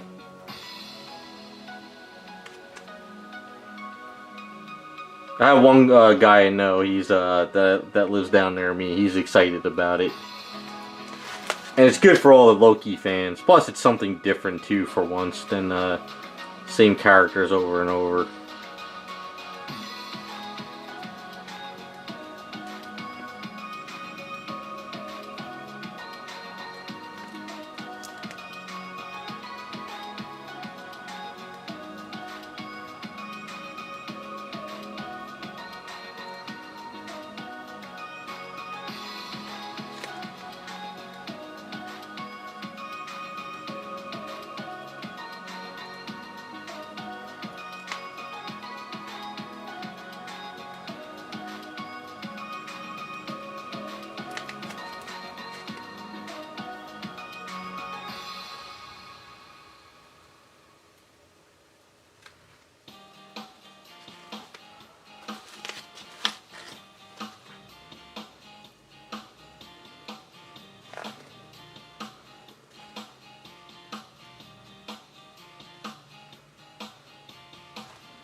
Yeah, just gotta shape all that out. I think that was pretty much where it needs to be.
Alright, so hair needs to be just shaped up a little bit with sandpaper, and I think I can get sort of a little bit of a back curve and then kind of round this out a little bit more better, especially underneath.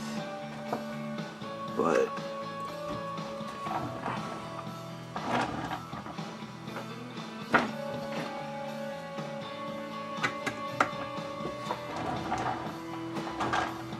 yeah, at least it's a little bit further down.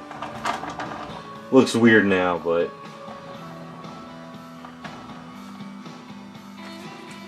and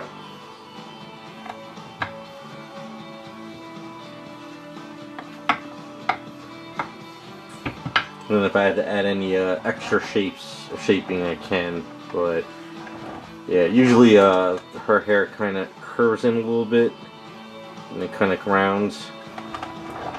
I could probably do better with sandpaper.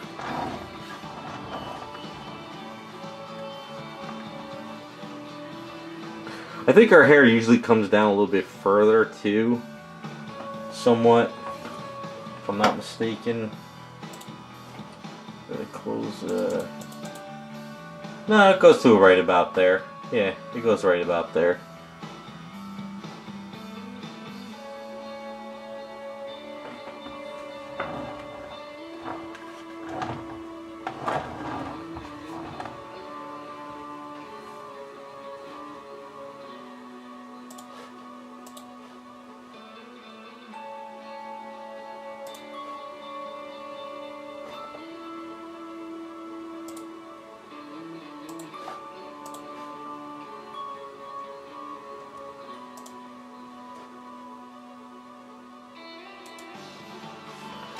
Alright, let's see.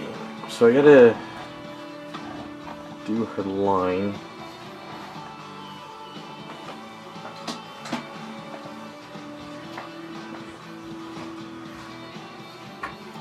Well, I'm gonna really shape it up, so I'll end up sanding down a lot here.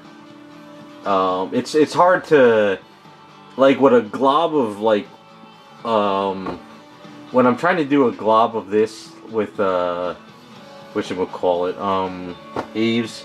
The problem is, like, when you push this area, this part sort of pushes, and then when you push this area, it pushes, and it's like something like this is better with sandpaper, because I could get in here and really kind of round this out, and I could curve it more and shape it a lot more than what it is.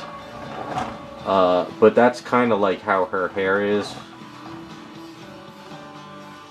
I mean, sometimes it's almost a little bit thicker on this side a bit over here, but I don't want to thicken this. I want to kind of curve it a little bit more, so it'll get there. But what it is you need to see it from this point of view.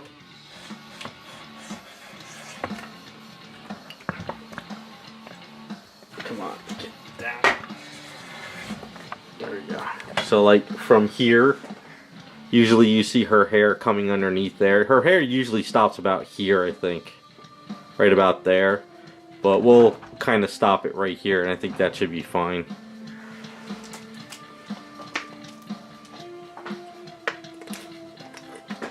because the artwork I'm looking at right now, her hair from the movie stops right about here. So I think that's where Sideshow ended it too as well on their item. So I think that's kind of where it's at.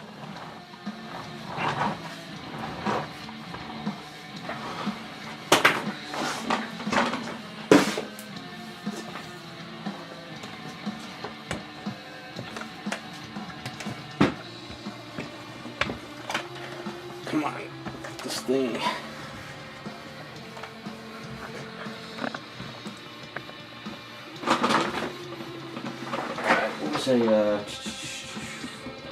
Alright, so what I wanted to do real quick before I do her lined,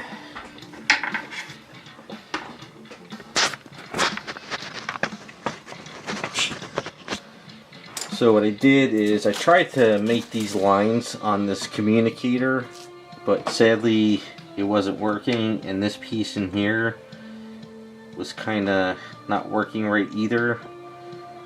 So we're going to keep this flat, but I'm going to dome it in.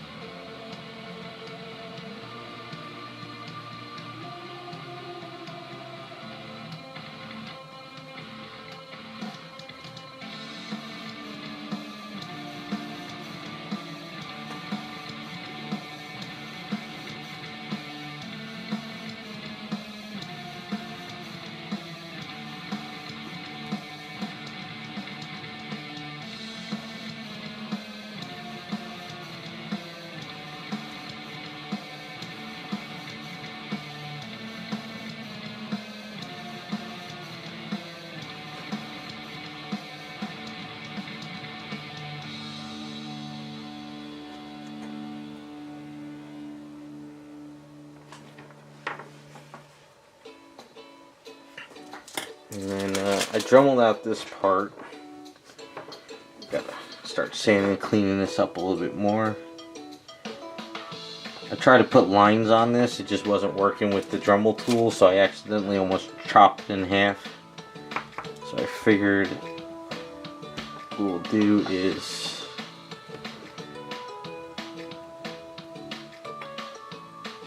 kind of clean this up later.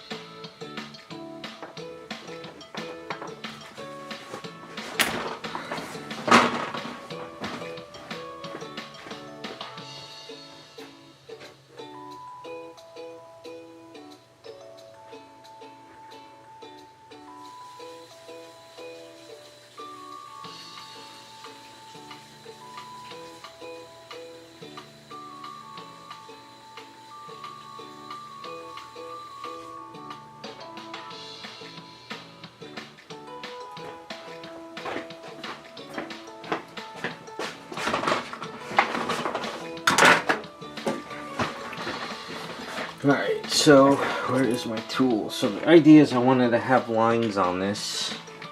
So what I'll do is I'll put lines here and I'll sand it down, and it should look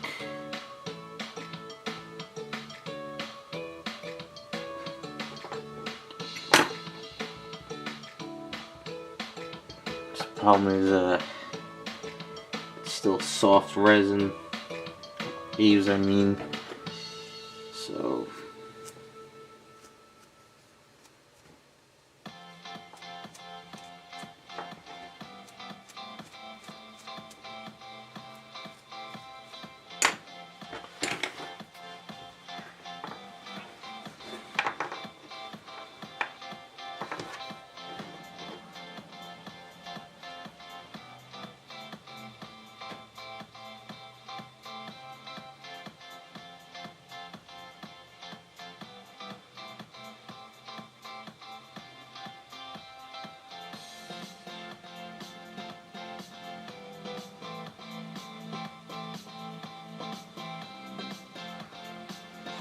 So when I sand it down with the curve, it should look like it's kind of like a speaker almost.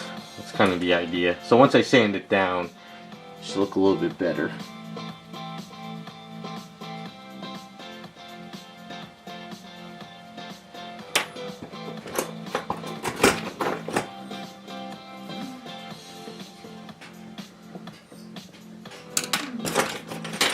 It's not working.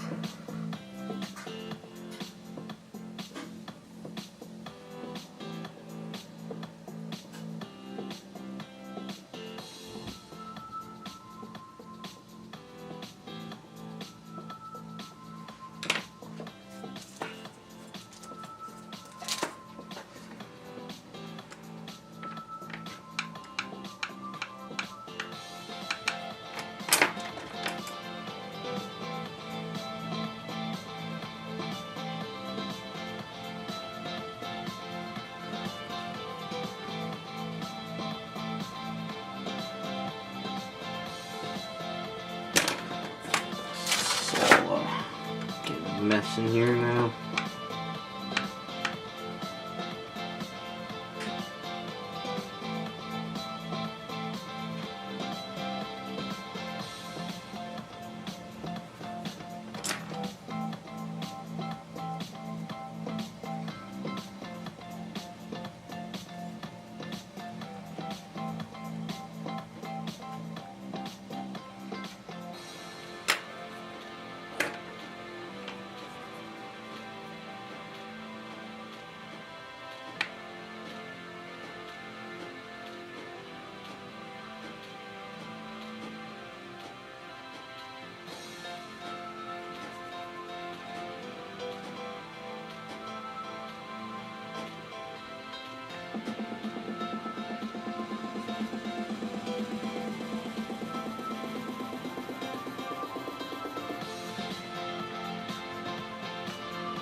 Where is my other brush?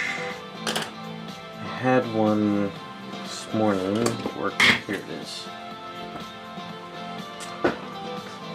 Hey Cherry Bomb, how's it going?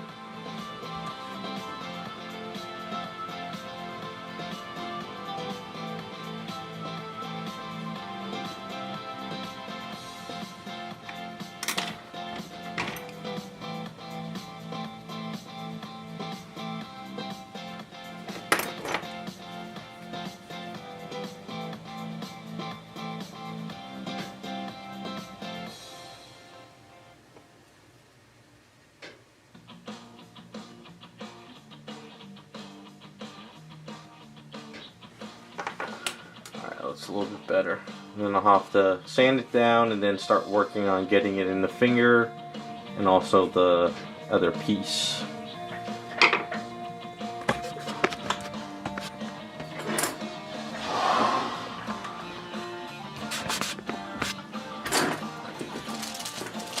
We'll have a little age real quick.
It is cold in that garage. Holy crap. It is cold as hell.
piece of rock in here. What the hell?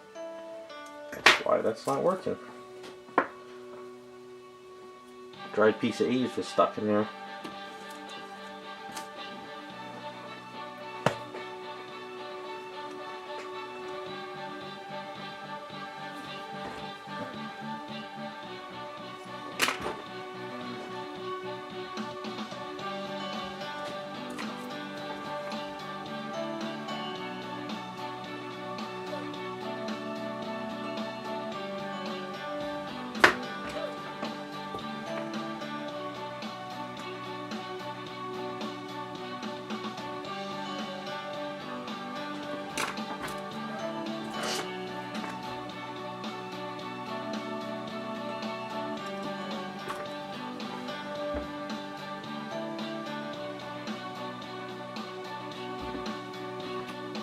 Yeah, bigger ones are, I guess more expensive, but also I find the 1/4 scales are easy to work on.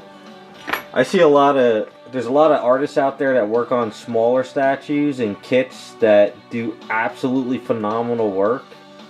I don't know what they charge, but sometimes I think smaller statues are more work. Because you gotta have good eyes and good hand detail to work them. Like those guys that do those miniature things are phenomenal. I just feel the 1/4 scale is my sweet spot for me. So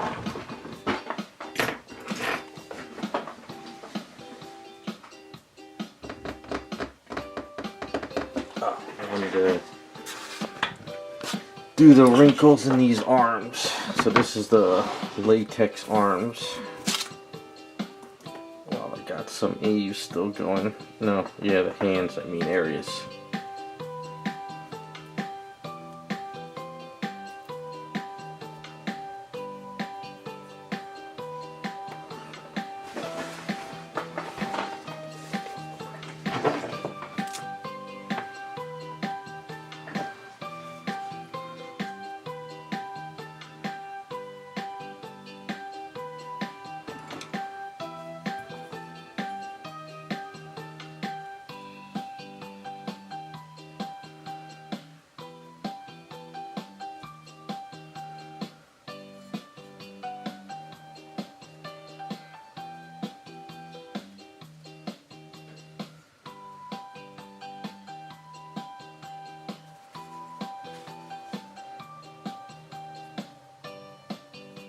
There's this one guy on Instagram, I forget his name.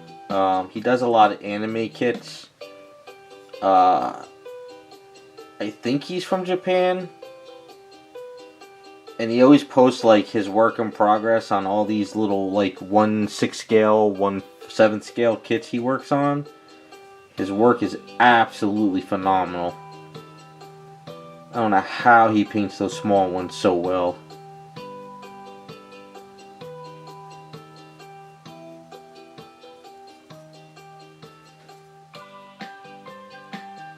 He's definitely somebody to follow on Instagram. I forget his name.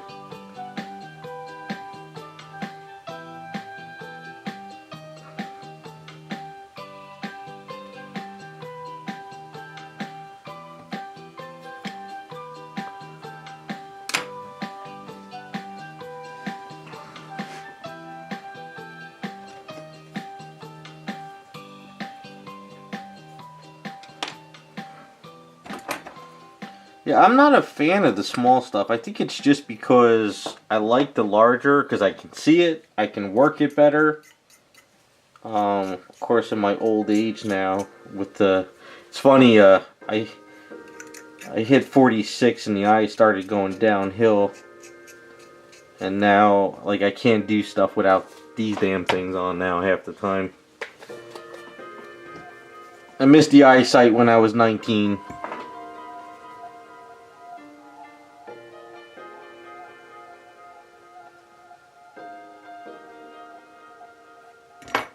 The good old days.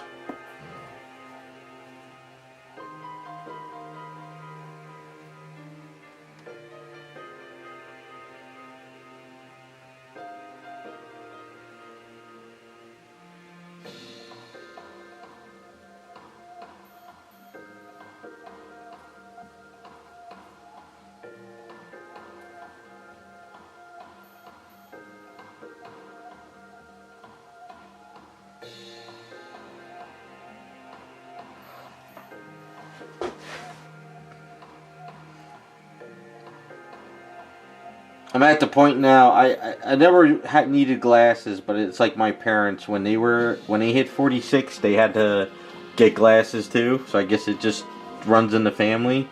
I think I need corrective lenses now because I find myself having to put my reading glasses on way too much. So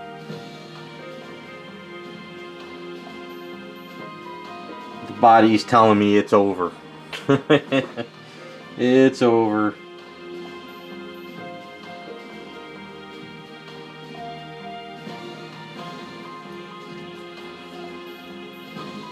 That's why when I watch these guys work on these little kits, I'm like, how the hell can they see that crap? They must have like crazy vision, or they have these, but like they probably put like 5 glasses there in front of them. Who knows, you know?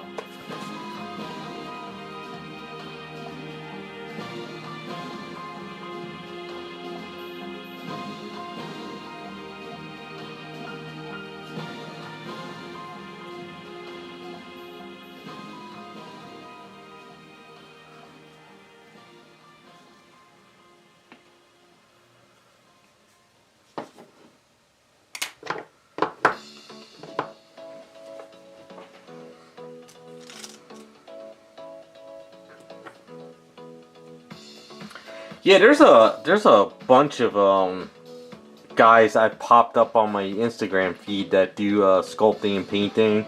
I like this one guy. Like I said, I forgot their channel names. I think they use I think it's the baking clay. You know, where you sculpt with that clay and then you bake it.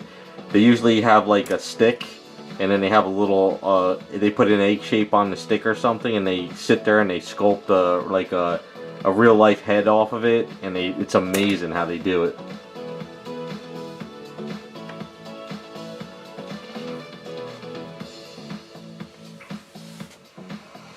Oh, you get your shots in your knees? Yeah, I have to take my mother to get the shots and the gel shots every 6 months.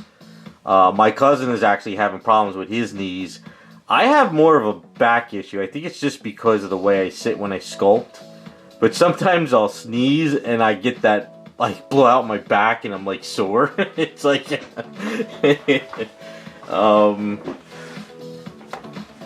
Yeah, we're falling apart. We're getting old. Nothing you can do about it.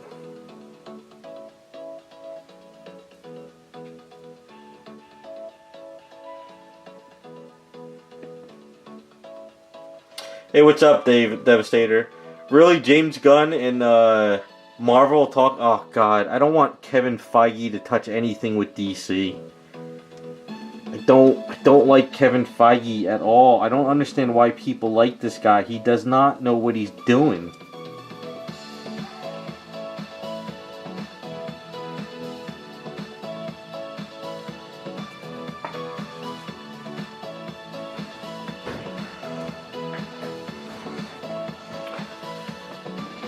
Yeah, I wouldn't put off the cataract surgery. I know my my aunts, my uncles, my parents did the cataract surgery, and they actually got this.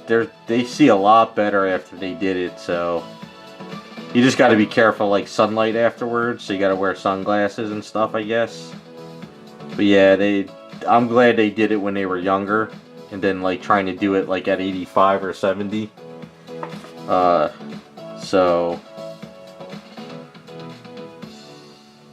I'll probably need that too down the line. We're all gonna need it.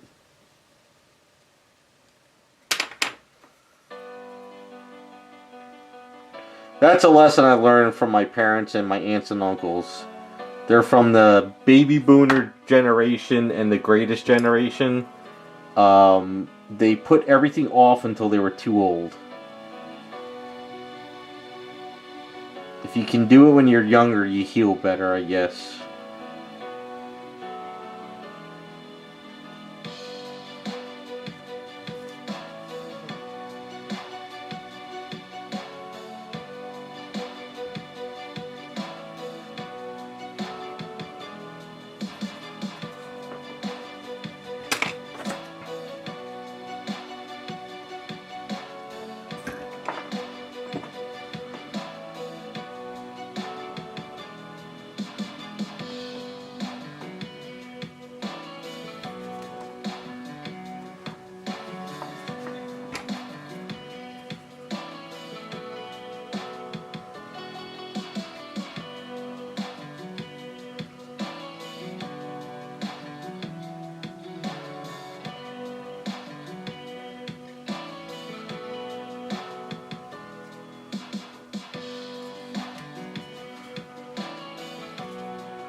Damn, that's yeah, rotator cuffs are that's tough. Yeah, messing with your eye is kind of like scary, but I had God, it was back in like 2001. I had a leaking blood vessel in my eye or something. I forgot exactly what they called it. I kept seeing like cloudiness in the eye, and it wasn't. And they gave me steroids, and it wasn't working. So they had to do a laser surgery to zap it, and they zapped it one day, and it stopped the leaking blood vessel because it was going on for like a year. Like steroids wasn't working. So after they zapped it, they said that down the line I might need a cornea transplant or not. So I don't think I need a cornea transplant, but I have astigmatism in both eyes though. And I think that's why I need the glasses as I got older.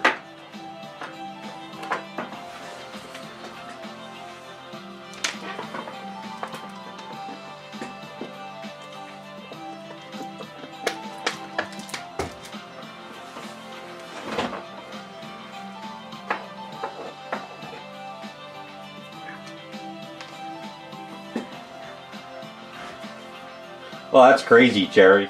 Damn. Well, I guess the other thing too is technology has gotten better these days. So like even when I see the doctor with my parents and stuff, the stuff that they would have done years ago, they don't do that stuff anymore. So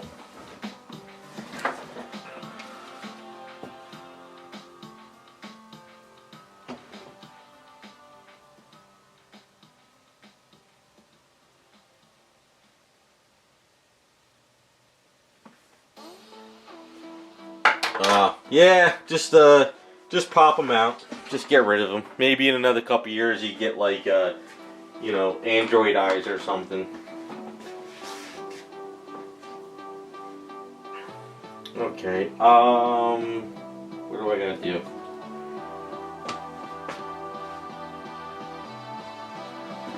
I got some extra Abe's soap.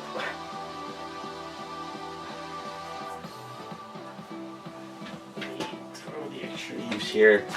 Jacob, are you in chat? Are you still around? Goofing off?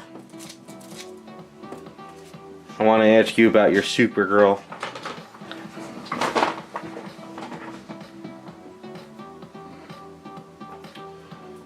Yeah, I want to get like Sharagon eyes from like Naruto. That's what I want. That would be cool. Walking around with red eyes with little black dots. That would be sweet.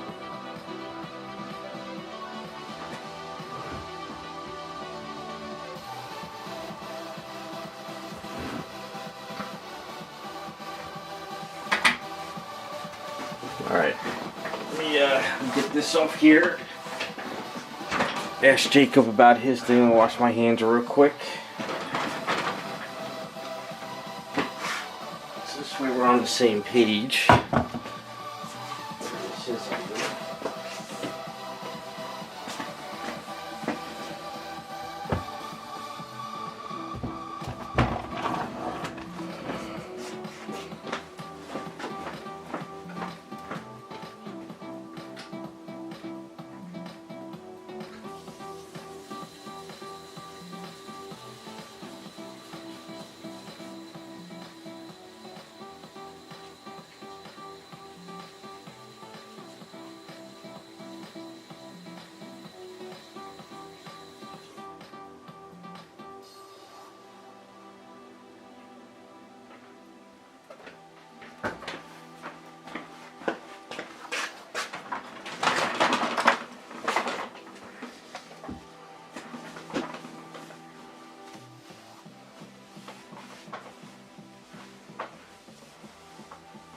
That sucks.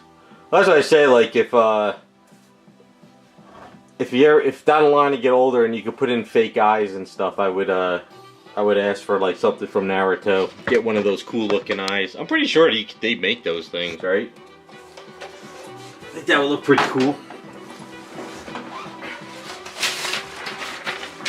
Alright, so what I did is I printed out some scales. So I measured what's there. So I'm gonna cut this one. This was the main size I drew at first. So I just want to see if this is the size you want me to go off of. These two are the same. This one's a little smaller, this one's a little bit bigger. If I have to, I have my other computer still going. I can sort of scale it down. But I want to see if this is the size you want on her chest. So I did sand down her neck. I'm sure you got the email. Today I sort of did a little prime. I didn't sand much down. So this is about 2 1/4, 2.5 inches. So it would be like about that on the chest. Probably down a little bit more. Because then you figure right about here is where that piece is going to go, right? And then the cape goes like that. So this is about that big. And we'll kind of come down here a little bit to show you.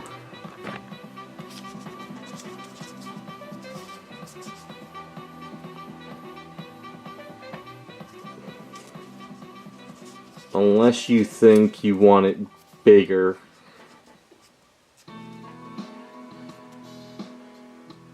Hey Christian, how's it going?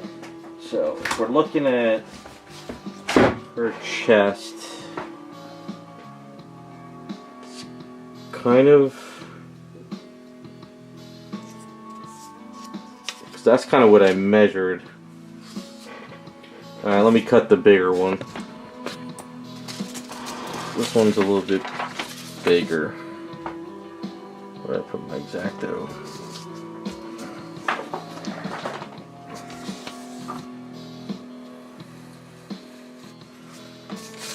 I mean, this is a lot bigger than that one, but if you think you want it scaled up, I can sort of get a size between these two.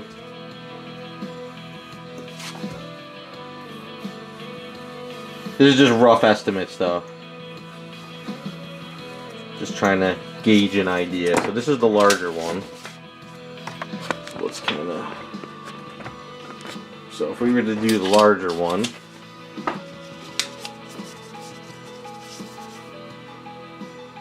That's about the larger one.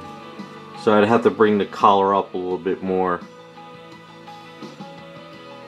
So that's the larger one. I'll cut out the smaller one.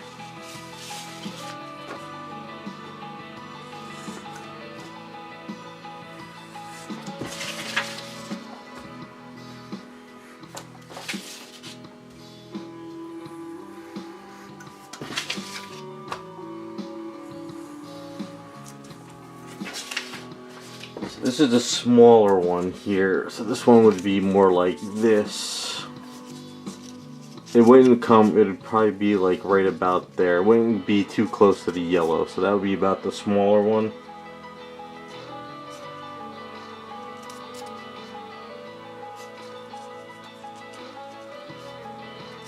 Because the reason why, so this big one is too big, right? So this is the one I measured, because I figured this one would be more like the comic book size. And then you could see this one's about, you know, that's about smaller. Oops. And that's the small one. So let me bring out the comic picture. So costume. So the reason why I measured the first one is because the top of it almost touches the yellow there, and almost the point touches the yellow there. So that's kind of what I've been going off of from her outfit. So even here, he would draw it where it was almost touching them. So that's why I thought that this one is the one I measured out would be, you know, the correct size.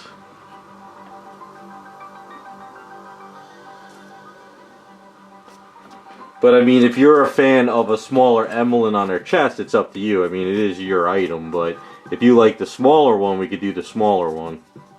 Where it's not that close to here and it's not quite down there.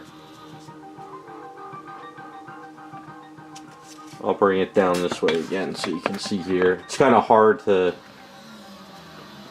keep it on and you can see the whole item, you know. That's the smaller one. And then this is the one I measured.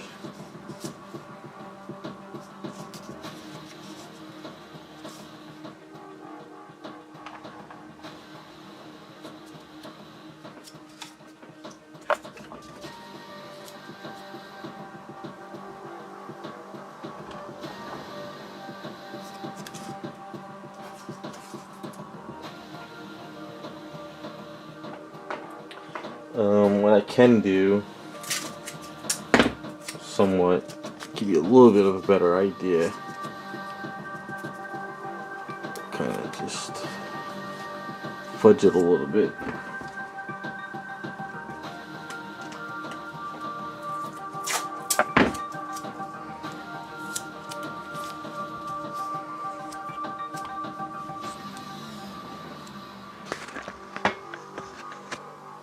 So that's my original size.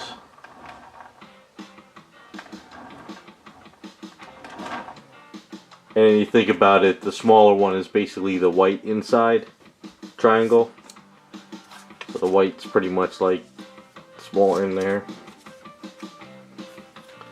Yeah, I'm thinking this is probably the best size because it's as close to the artwork and her 3D as possible. Alright, so if that's the one you're thinking of, what we'll do right now is we'll get a basic shape going. So this way I have it on here just to sort of help me when I do the neck a little bit more. I still gotta fine tune the neck a little bit before I start working on the collar and everything. But what I'll do is I'll print another sheet of this. And I'll sort of get it to where I'm going. Put the camera here so it's off of my face. Alright, so what I like to normally do, sort of line it up where it's going to go, sort of. Right. Like about there. Just kind of.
Well, I went online and I mean the sides are a little bit narrow, you know, as far as these. I just found Superman symbol that looked like this, because if you type in Superman symbol, there's like 30 different versions. This is the only one that represents this artwork as close as possible.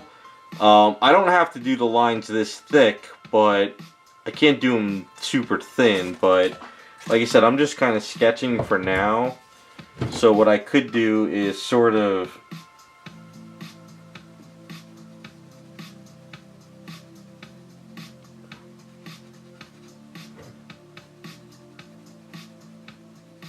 You know, it's a matter of how I cut it.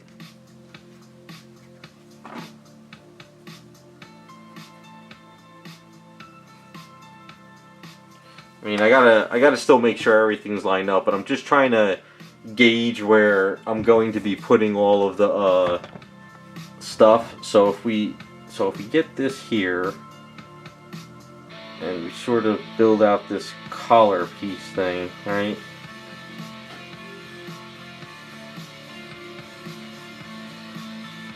There's gonna be like a hole here. And there's going to be like a hole. See, this is sort of still wet primer. It didn't dry as much, so I can't dig into it. So I'm just kind of showing you how it's going to sort of be. And then the cape is going to... I have to get the cape out though. So it's going to be like this, sort of. So there's going to be a whole area here where the cape goes in and a hole here. And the only problem though is, will the cape stay in on its own or do we have to glue it in? I'm not sure yet. But at least I have a way of dremeling into here and I have a way of dremeling into here. So we're good on that front. Now I'm just going to like sort of just, you know, how... kind of mess with the symbol. I'm not trying to make it perfect, just to sort of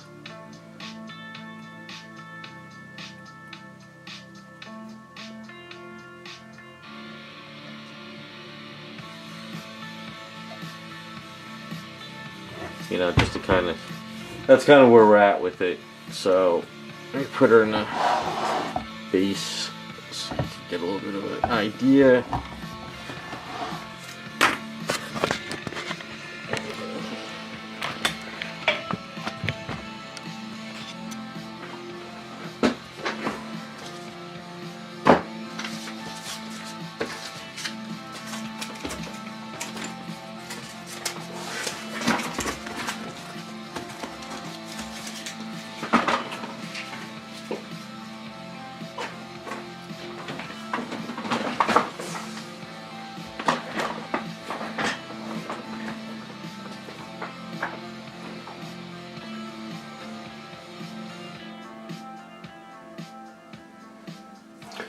So you want him? So you want it more like curved per se, like how he draws it. All right, let me sort of draw that. What it is the way I work this, I have to do the symbol in sections. So what I would do is the outline first, and then I would do the S in there, and then sand it down. So you're kind of looking more, let me look at the drawing. So it's kind of more,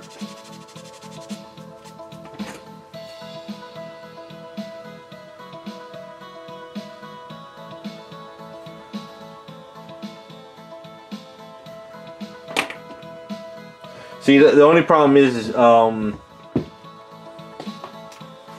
you can't follow this. I understand it looks curved, but he did that. See, this line is longer than this line, which doesn't make sense. It's almost this. So if you look at that line, it's about the same. Because we're looking at an angle, but if we look at this one, see, this one's straight, but it's also curved up top to go with the curve there.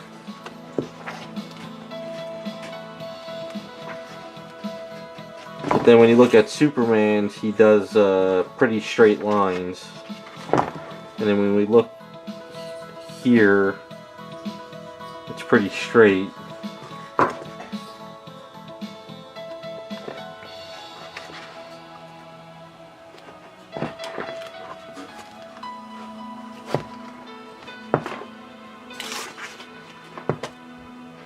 Yeah, see, he curved this when he drew, I guess, to try to follow the breast line. But when you look at Superman's, he did straight lines.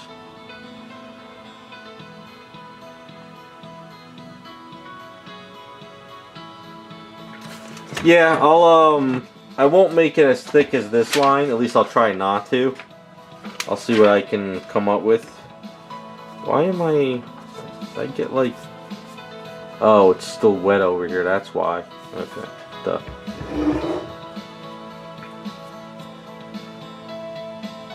Yeah, see, the best way for me to do this is when I cut it, I need to have the lines like this.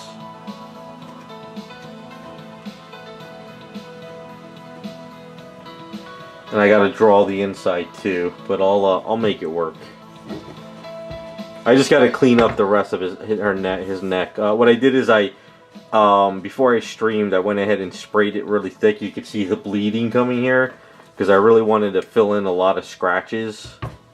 But I gotta get in here. But I did take the neck down a lot, so it's more looks like what you showed me.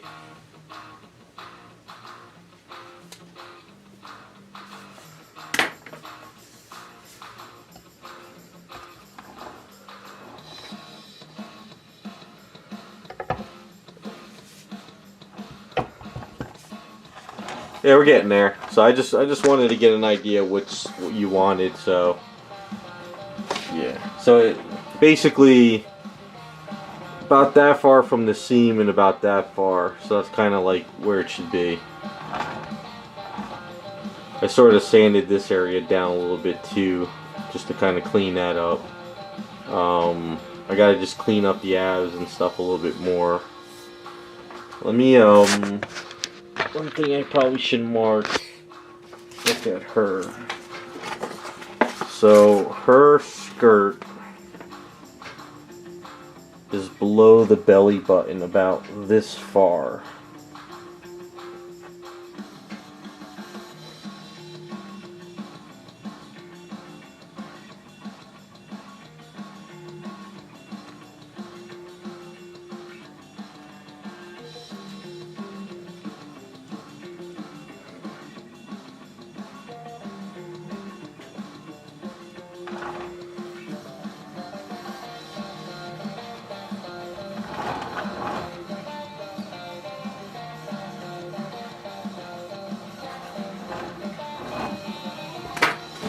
I don't think he's ever drew her from behind, has he?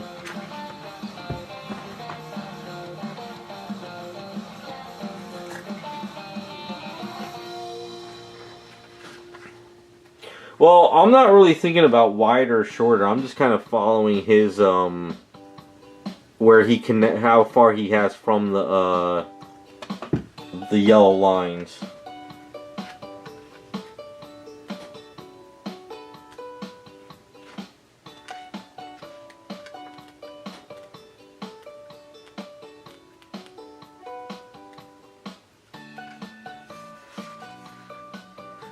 Yeah, see, he, even here, he likes to curve it up top, but I think he's trying to do that to have the chest.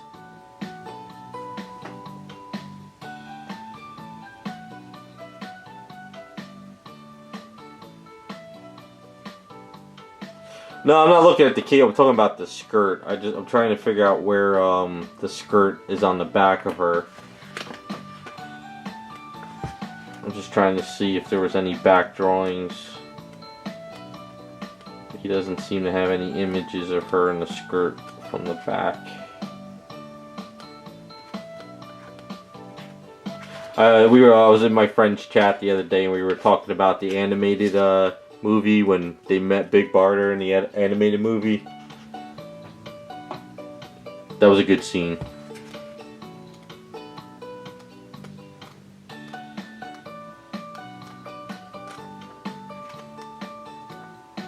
Okay. So I'm guessing I just gotta follow the line going across here.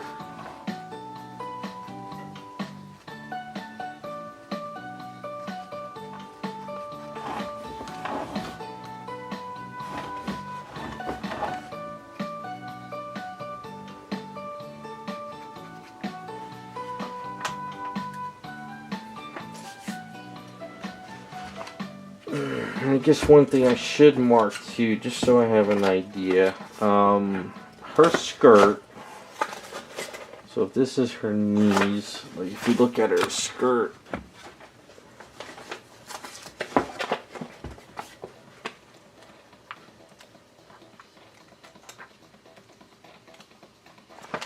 well, there's this one here. So I guess her skirt would probably be, so yeah, probably be like right about here, I guess, right?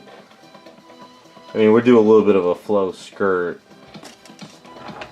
unless you want it's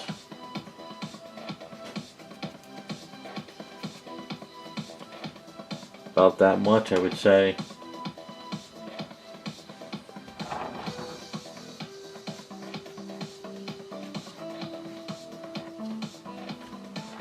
So I guess I gotta flow the skirt with the hair, whichever way the hair's flowing, I gotta flow the skirt with it. Cause it's not a short skirt where you see her booty. It's kinda just underneath of the booty, I would say, right?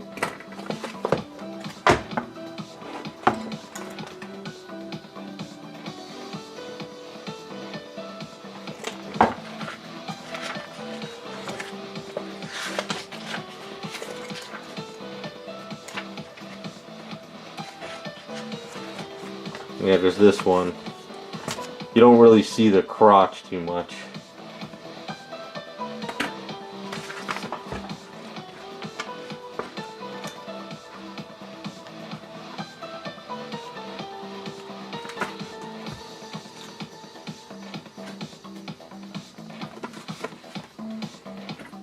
So yeah, it's kind of like right about there.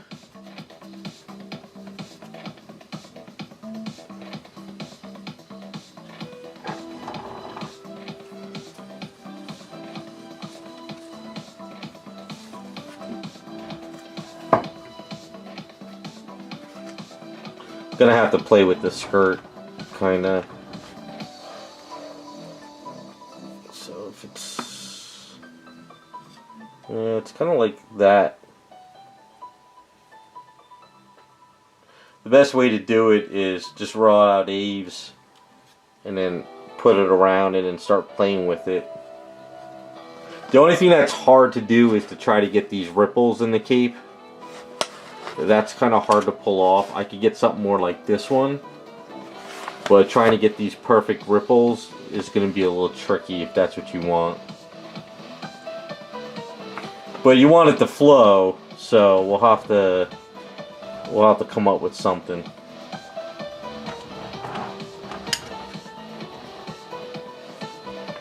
Because whenever you have a leg pulling forward, it like if the skirt's here, the cape kind of comes up a little bit more, you know.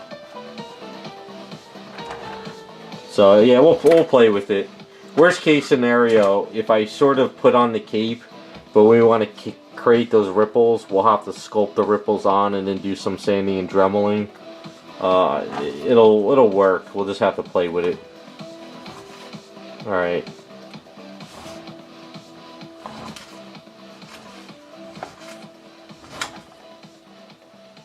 Yeah, like for instance, like I'll show you an example. Grab some silly putty. Just show you.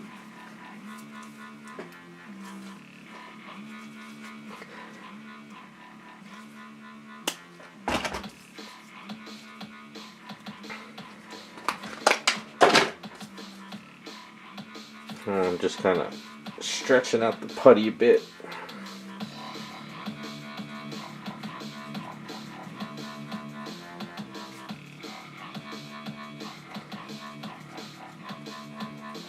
So if you figure if it's going to be about a little bit thicker.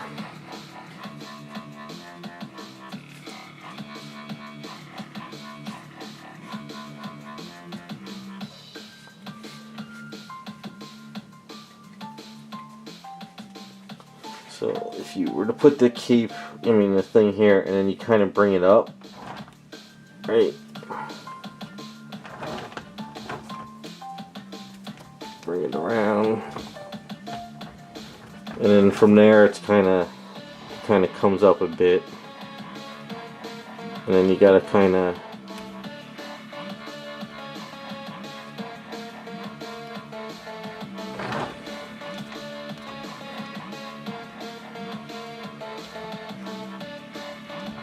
I'm sure it's kind of flowing backwards with the hair, so kind of something like, you know, kind of just playing with it.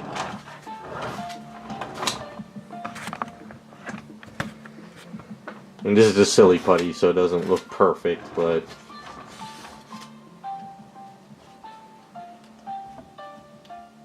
it gives you an idea, somewhat.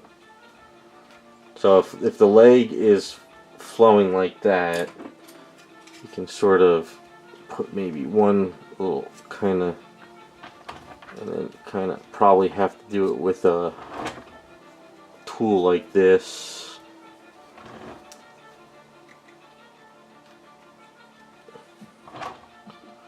You know, kind of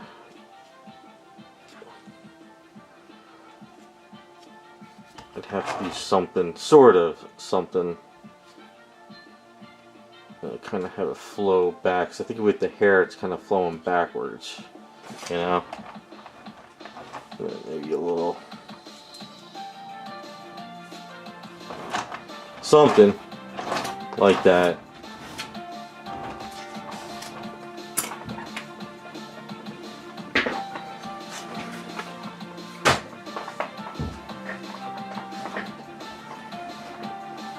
Yeah, so I'll keep my marker here. This will be my length.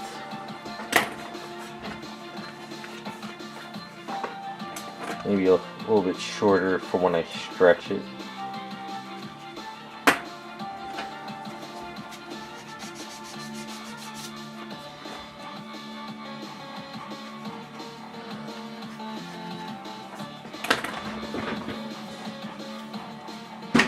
Alright, that's kind of a good start.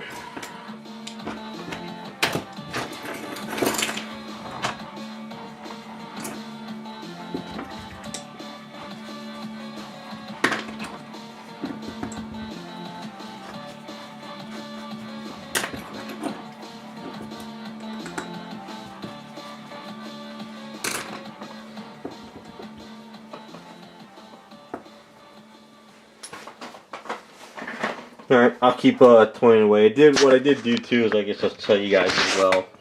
So after I did that, the key, it was all rough as hell. So I just sanded down the key a lot.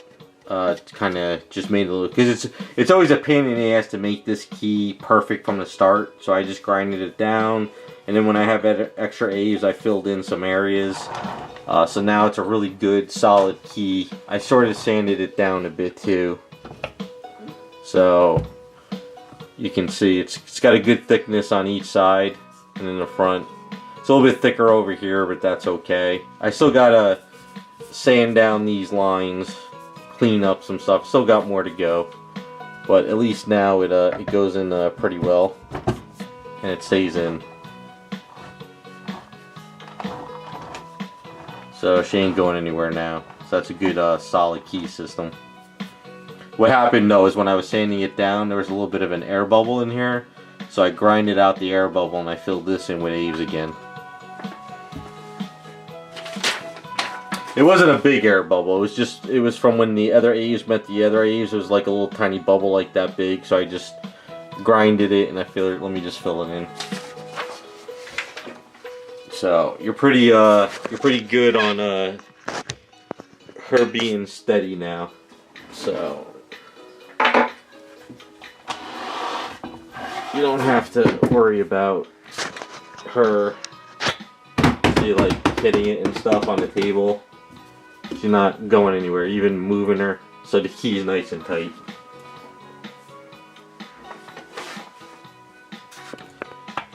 Yeah, once I break up the pieces, what I'll do is one piece will sort of be broken over this, maybe going in this direction, and I'll kind of uniform it with this piece in a way. best I can, and then maybe a broken part back here. Try to keep but at least from this angle looking at her, you'll be able to see this foot over here.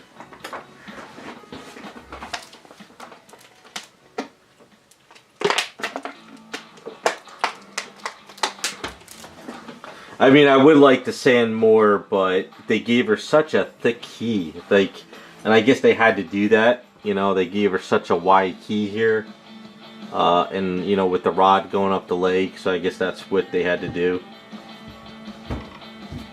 But yeah, so you're pretty secured now.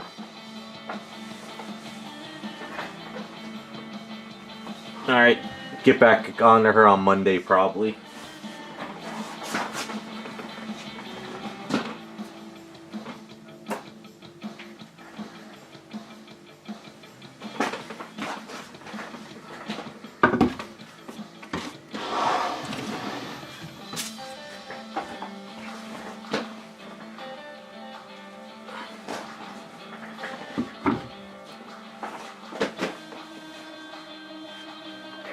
Okay, so alright, as far as Star Trek goes, I went ahead and did putty work on her too, and I forgot to sand her down. So there's a lot of putty work, there's a lot of scratches, not scratches, those print lines, I forget what they're called. So I went ahead and I did all those. I was going to do her line today, but I realized I have some more putty work to clean up all over here. There was a lot of scratches on her, and I have to really get her fine-tuned. There were some scratches up in the hair areas, a lot of stuff under here, so there's a whole bunch of cleaning stuff I got to do on this yet. So, and Raz did print out the circle for the base.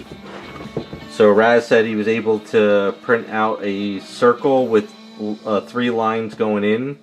So that should work out perfect for the base, and he also printed out ears. I thought I was going to get them in the mail today, but maybe I'll get them on Tuesday, I would think, maybe.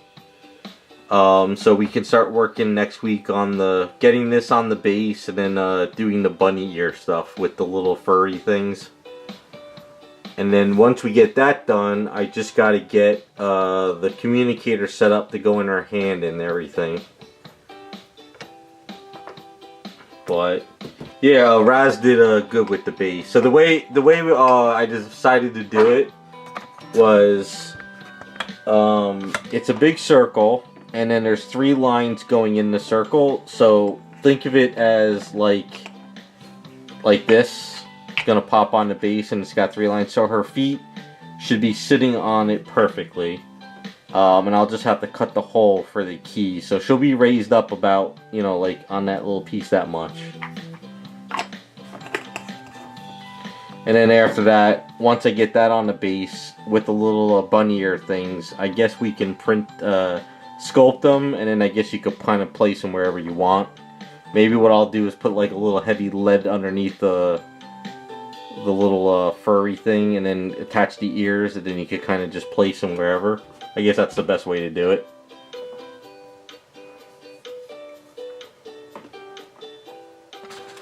And then once I get her cleaned up, we could work on her ear thing. So I'm thinking the best way to do it is look at that earpiece again, and probably get a rod, like drill a hole in her ear. Make sure a rod could go in and out, and sort of sculpt on the rod and just kind of glue it in at the end. I think that's the best way to do that.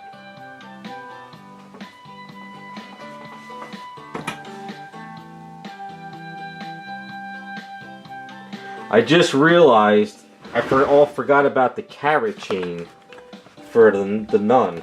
You guys forgot to remind me.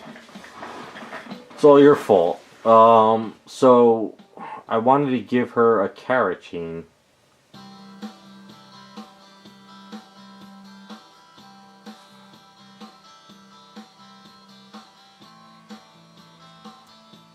Well, I just had I ordered a mouse pad off of Etsy.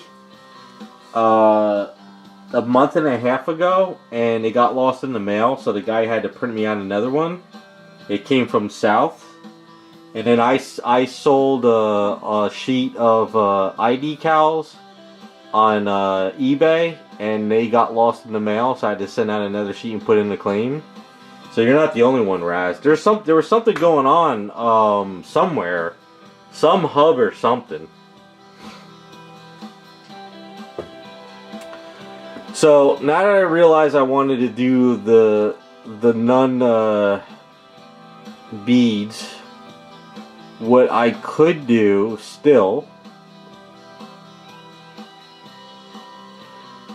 is I could Dremel a hole in here, and I could Dremel a hole in this hair over here, and then what I could do is,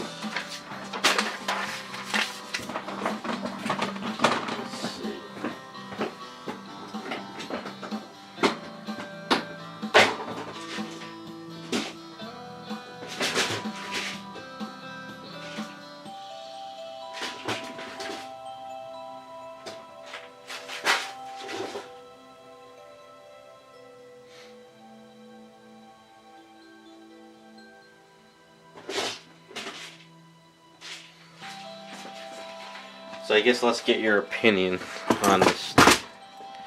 So, what if, so I have all this stuff here. What if I made a necklace, right, that sort of is beaded, right? It kind of beaded like so, but then also beads down into a carrot.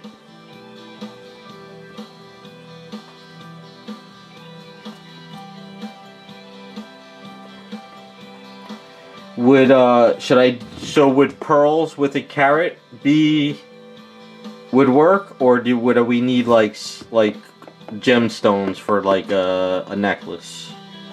What would be a better option?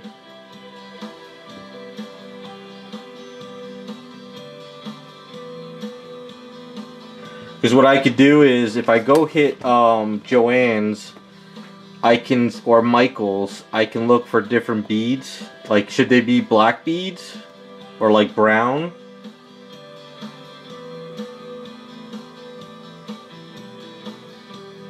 Well, I'm not doing a crucifix, we're doing a carrot.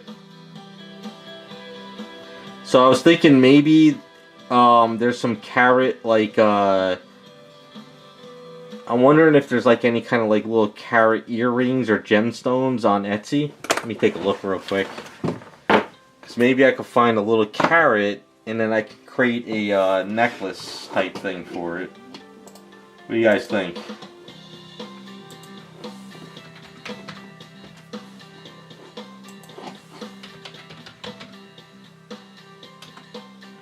A carrot earring?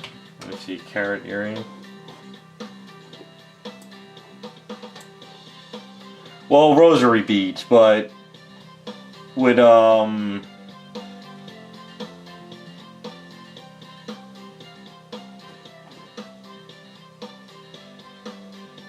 yeah, there's tons of carrot earrings on like on Etsy.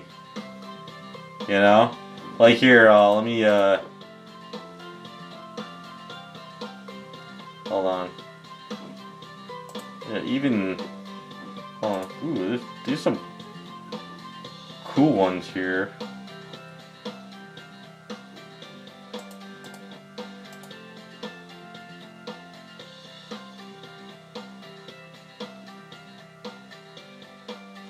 Yeah, I'm not going that crazy.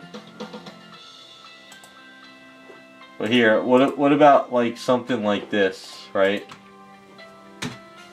Okay, I can't. It's too. These links are amazingly long. God damn.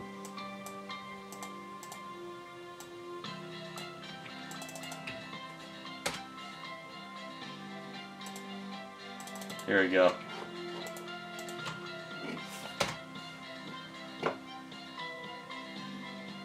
So there's something like that. So what if I got like a carrot like that and I did see, the problem is she's got white. This is going to be white here. So I should probably do like black beads, and then like have the carrot on it.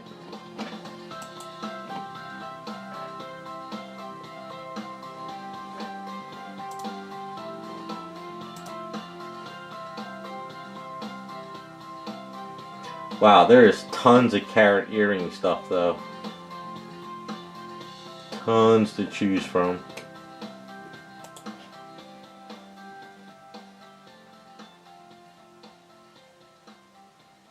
Alright, I'm gonna look on Etsy this weekend and find which one I like the most.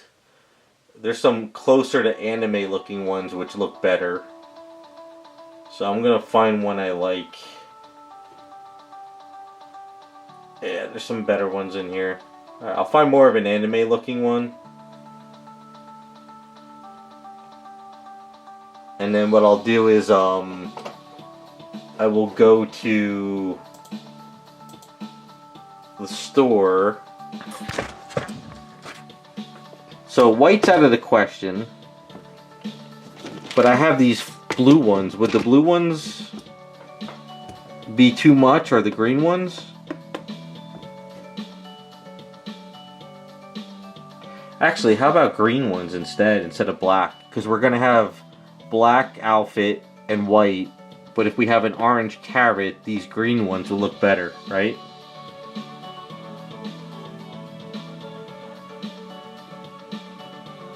I actually like the idea of these better.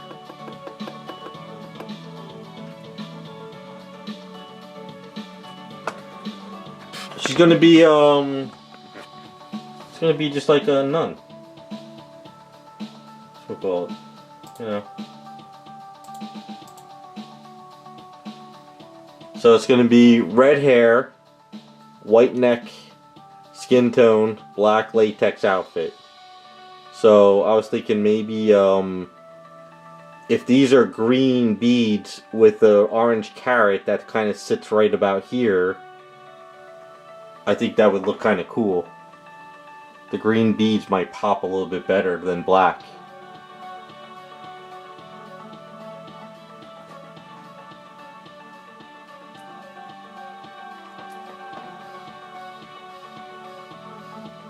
Because maybe if we have the green beads and the orange carrot like about here, it would actually pop a little bit more and bring it to here. No, not red. This is black latex.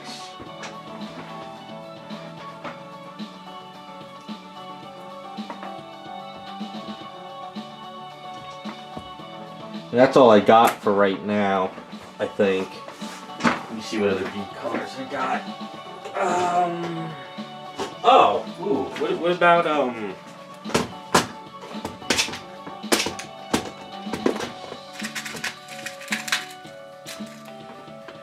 would purple be too much? Would purple go a little bit better with, the black and white? Or do you think green?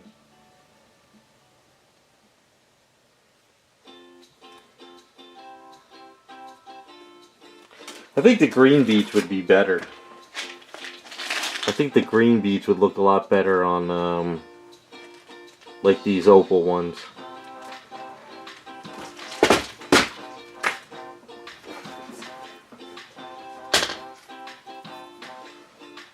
Yeah, I think we'll go with the green ones. Alright, so I'll find a nice little carrot. I'll order it. This way I'll also order, she's got to have the gold pearl ball for the cop and for her, because that's what Jessica has. So the gold pearl earring and then the green beads with the carrot. So I think that'll work.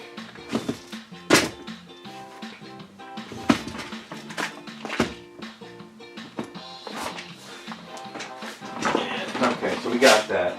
I'm just trying to find stuff that I don't have to run out and try to hunt down all these other colors and buy more stuff I'll never use again.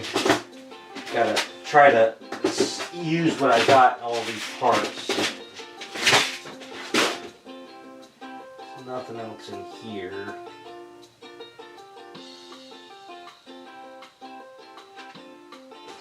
Alright, that's what we're gonna do.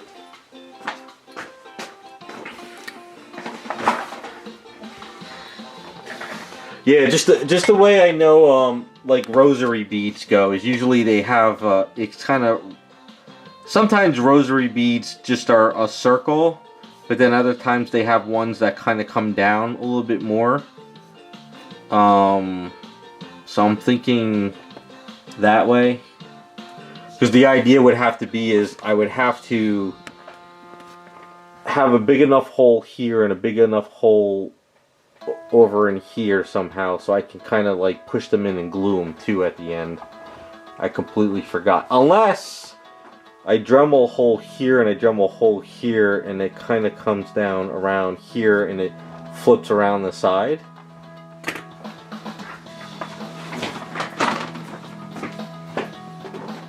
Let me grab a chain.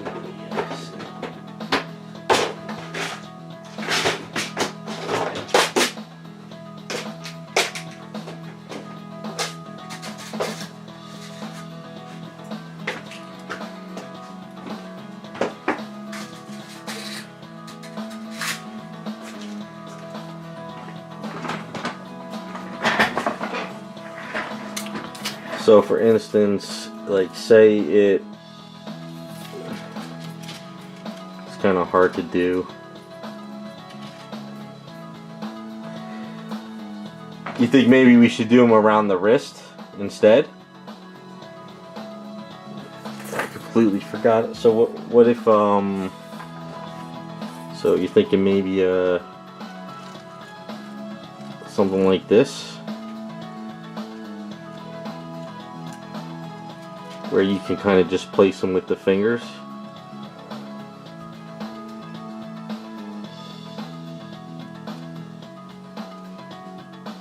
I don't want to hit the eaves because I just sculpted it.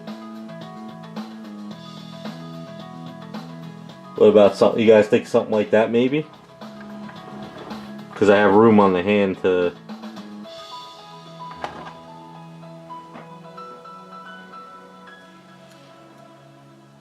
Like, what you could do is sort of.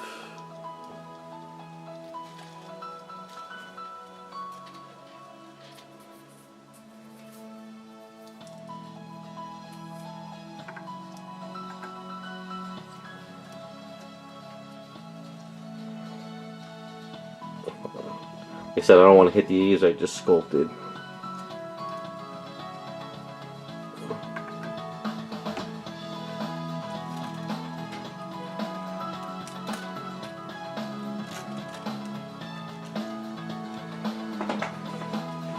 And then if it comes down, you can have it like this. I can't mess with the A's, but it could probably fit underneath the whole entire hand, maybe.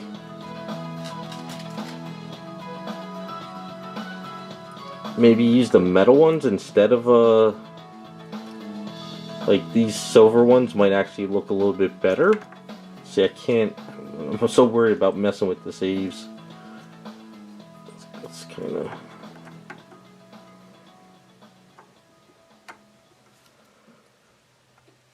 It's gonna scrape the. Yeah, it's gonna scrape. Nope, it won't work that way. It has to go under here like this.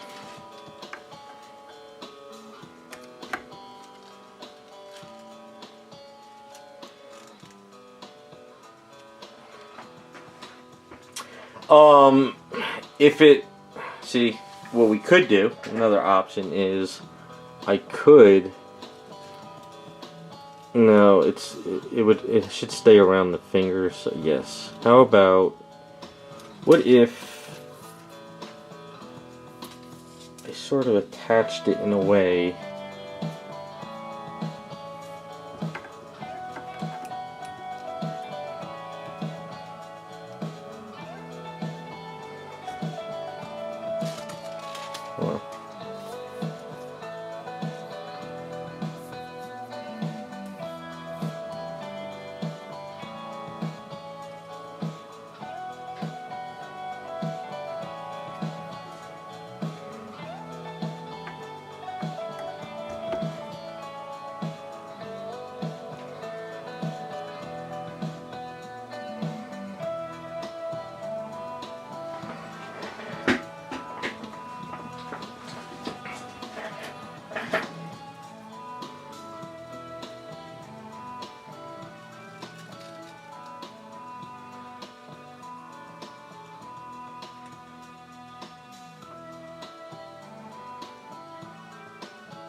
I don't know.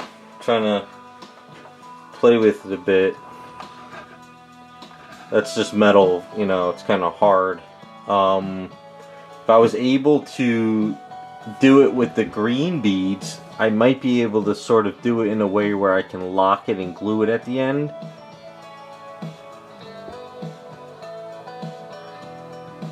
I don't know, what do you guys think? Maybe when this Aves dries and I get this all done, maybe I can actually wrap it around her wrist or something too, and then put it through the fingers. Yeah, we'll have to play with it when it's cured. I can't mess with this now and then screw it all up.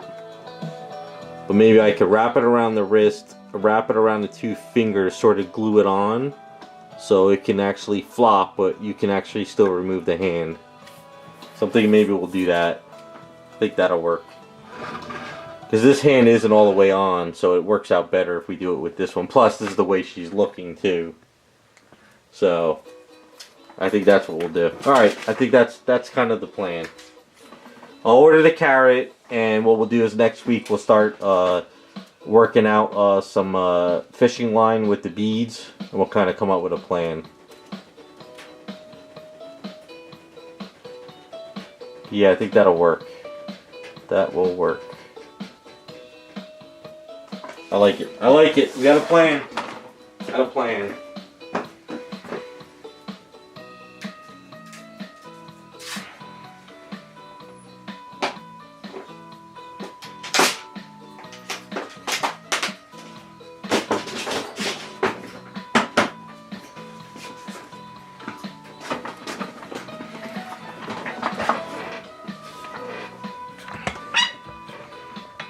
Alright, so we got the roseberry beads going.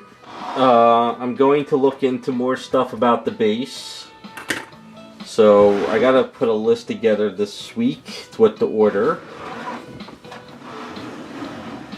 Alright, so once I get her sanded up, do her line, get the communicator going, figure out, get the base done, get her cleaned up, she'll be ready to go. As far as the cop goes, I gotta sand down the hair, fine tune her up some more, get the carrot finished up on her, sand down her hair, get all that cleaned up.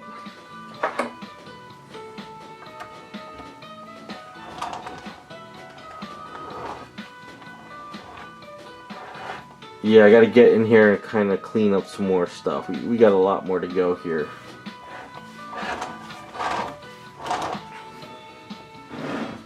As far as her base, I guess what I'm thinking of doing is just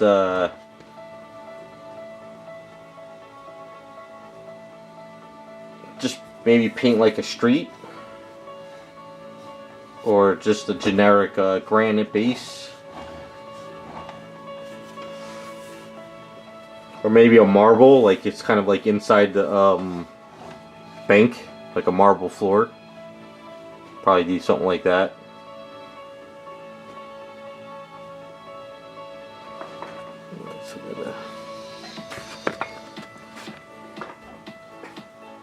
So circle there, clean that up a bit.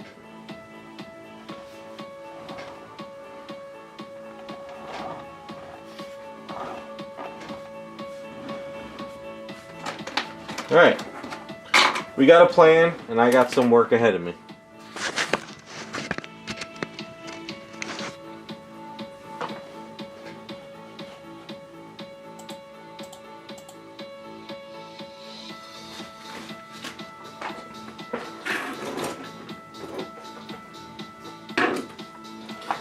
Alright, so that's what I'm going to call the stream. Let's pray that this week is a lot warmer, so I can actually get in the garage and get these really fine-tuned and set up. Yeah, I'm pretty happy with it. I think if I can get the nun all cleaned up this week, we can get her her cloth cap piece on. and we get that out of the way. I don't want to really mess with that until she's really ready to go, because anything I do on there, if it's any kind of flapping or flow, I don't want to break it. She's looking pretty good. I'm pretty happy with the way she's going. I should have everything in the mail by next week. It's just tedious fine tuning, and that's just I gotta find time to do it.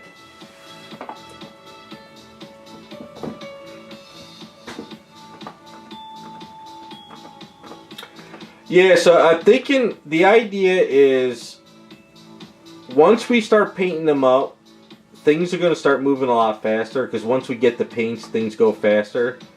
We're going to start planning on the next voting, but I really would like to try to sell these off to fund the next printouts, because I think just the way timing is, I would like to have the funds for the printout. So between now and then the next ones, I might mess with that Lady D from Resident Evil, just as like a filler. And then maybe once I sell these off, I can use the funds to pay for Raz to print out the next whatever we vote for. So once these are ready to start being painted, we'll do the voting for the next batch, and then we'll hash out the details for that, get these done, sell these off, and then go from there.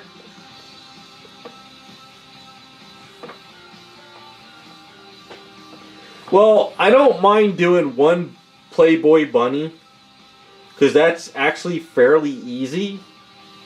It's just like a bunny suit that represents sort of the character that is chosen. And then we could do the Poison and the Deja Thors.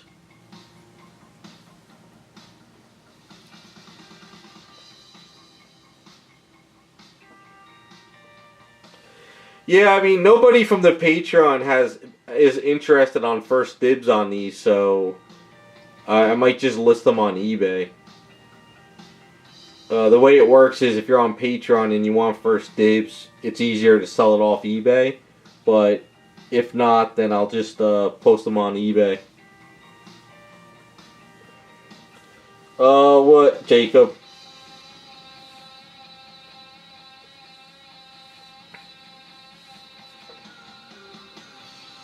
I mean, we still got a couple more streams to go before these are done. But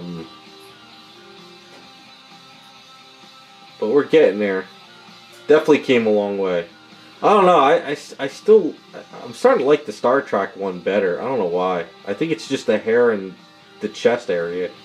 It's got an old school vibe.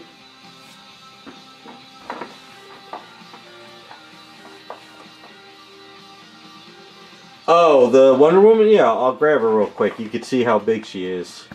She's in the kitchen at the moment. Hold on. Let me wash my hands first.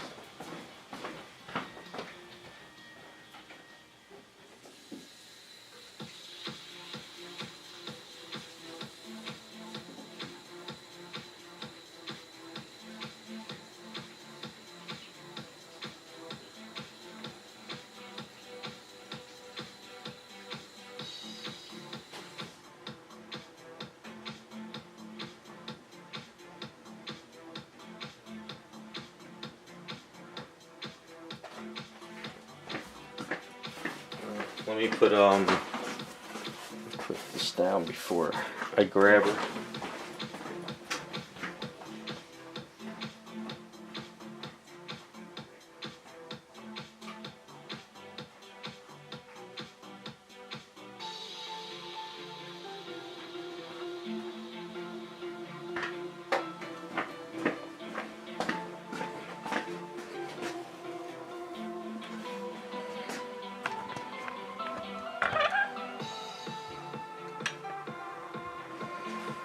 Yeah, so she, this is the 1/4.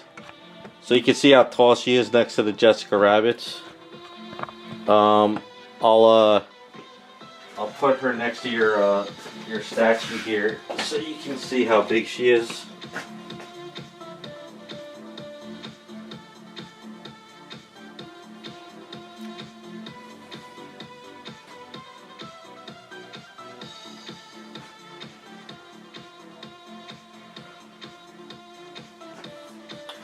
I mean, Raz, yeah. I mean, if you're interested in her first, you let me know. Like I said, Patreons get first dibs on stuff. So Wonder Woman's about. Let me grab the. Where is my tape measure? She's a little bit taller than the. She's about almost 19 and a half inches tall from foot to top of head. She's the 1/4 scale. It's a really nice sculpt. It's got a really nice booty to her and everything.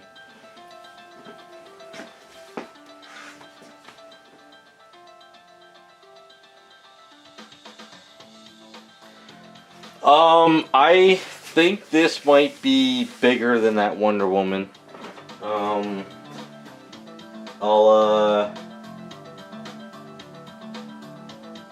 You figure Catwoman is probably about the same size as Wonder Woman. So I got a funny feeling that this statue is bigger than Sideshow stuff. So if you put her Catwoman next to her, you could see this is a lot bigger. So I think this is way bigger than Sideshow stuff.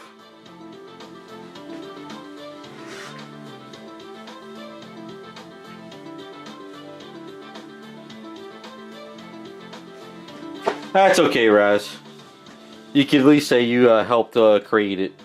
So, yeah, I think this is way bigger. This is considered 1/4, but this is way bigger than everything.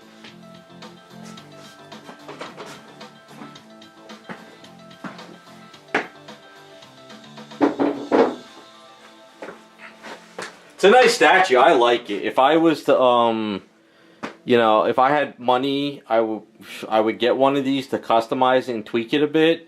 But if I ever found one cheap, I would love to get it. The only downside is I don't like this arm sticking up. But it's still not a bad statue. I was going to order this when it was first shown because I love her midsection. I love the way the belt is low. And I love her abs and midsection on her. It's a really nice sculpt.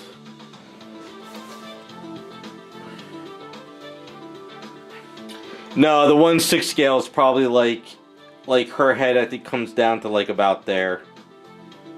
So I think it's closer to a not closer to a Bowen, but probably between a Sideshow and a Bowen. I think is their 1/6. Almost a 1/5. Think about maybe like the Adam Hughes Sideshow stuff, like the 1/5 scale probably. So probably about there, because they posted on the site. So I think the top of her head came to about there. So yeah, honestly I don't think you can. If you really wanted to get new legs for that Wonder Woman, the best thing to do would find some legs you like on a 3D file and see if somebody can scale them out and swap out the legs.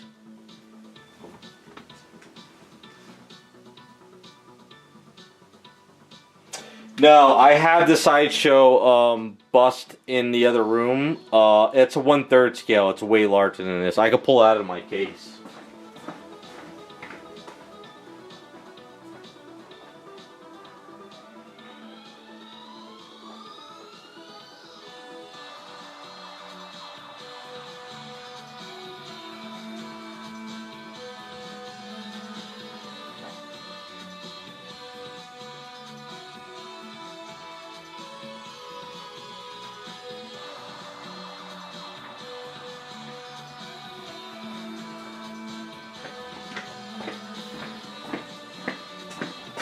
So you can see that this is way bigger than this.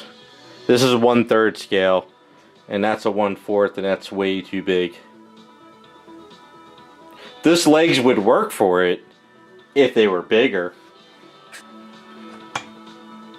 So if this was a bigger legs, this would be perfect for her.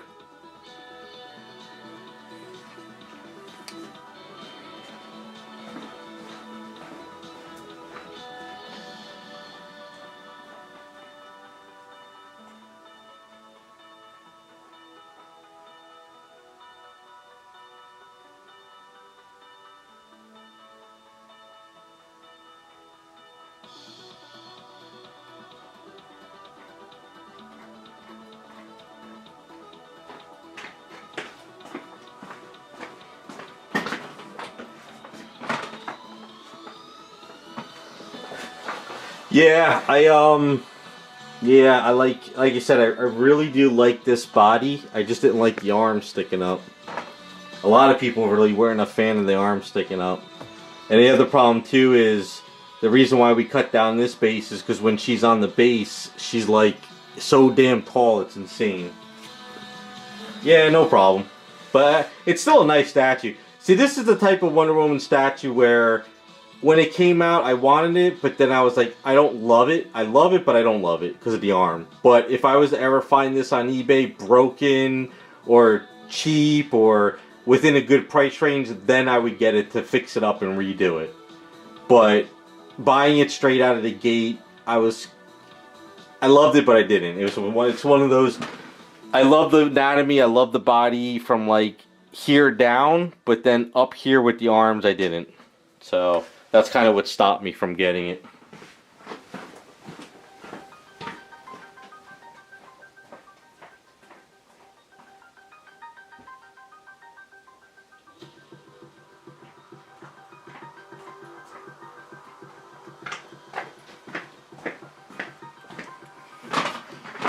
But if you want new legs for that Wonder Woman, and it's something you really want to do, I would find a 3D file you like, and then print it out. Now it doesn't have to be Wonder Woman legs. It could be any female legs that you like. Then you can always put the boots on. You know, like say if the female legs had like shoes, like high heels, you could always add the boots, you know, and go from there. You just gotta go on like CG Trader, Cults. There's so many files out there. I'm pretty sure you can find something that would work. So I could brainstorm with you too. You know, I could look online, look for a couple files, and go from there. On Sunday I'll send you a link, and cause Sunday I got to do some editing. I also got to film up that Jessie Pokemon because she's all finished. And then I'll send you a link of a couple sites and stuff. I'll also look up a couple sculpts that might work for that body.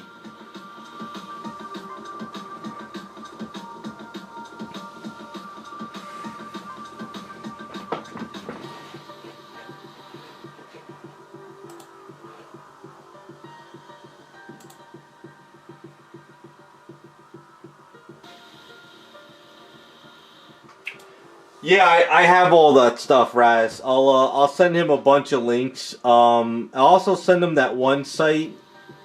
I forget the name of it. It's kind of somebody that's reselling sculpts, and they're not giving the money to the sculptors, but they post a lot of like sculpts. You can look at it, then you could go and find the original sculptor, and you could buy it from them and get them the money. You know what I'm saying? So there is, like I said, there is a site that resells files, but I use it just to look for stuff, and then I find the original sculptor.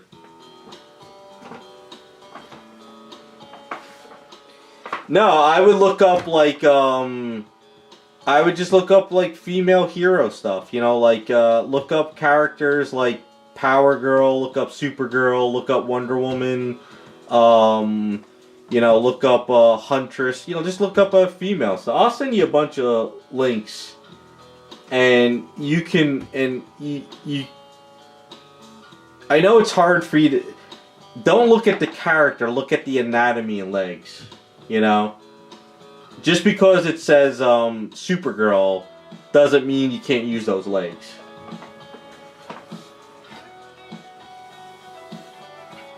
You know, there's Rogue, there's Jean Grey, there's you know, I'm just thinking of characters that don't have crazy boots on. So yeah, there's a lot. I'll send you stuff. Don't worry. I'll send you a bunch of stuff, and you could kind of hash it out. Yeah, Etsy has a lot of stuff too, but Etsy is also another reseller. Sometimes they're reselling files that they're not giving money to the sculptors. So I try not to buy files off of Etsy too much. I try to go to the original sculptors if I can.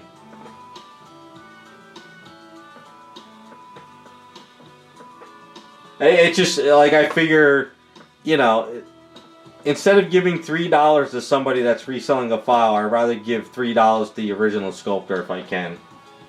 So yeah, I try to stay off of Etsy.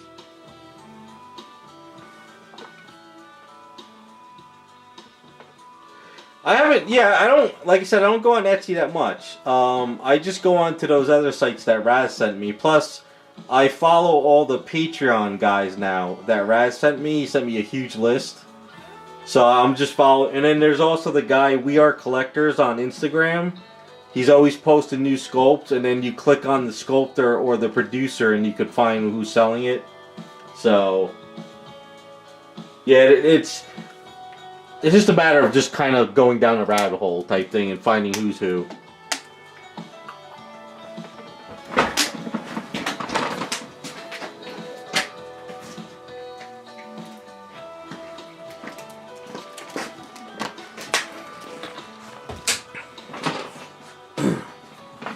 But, alright, that's where I am calling it because I am burnt and I have been up too early today with all these doctor appointments.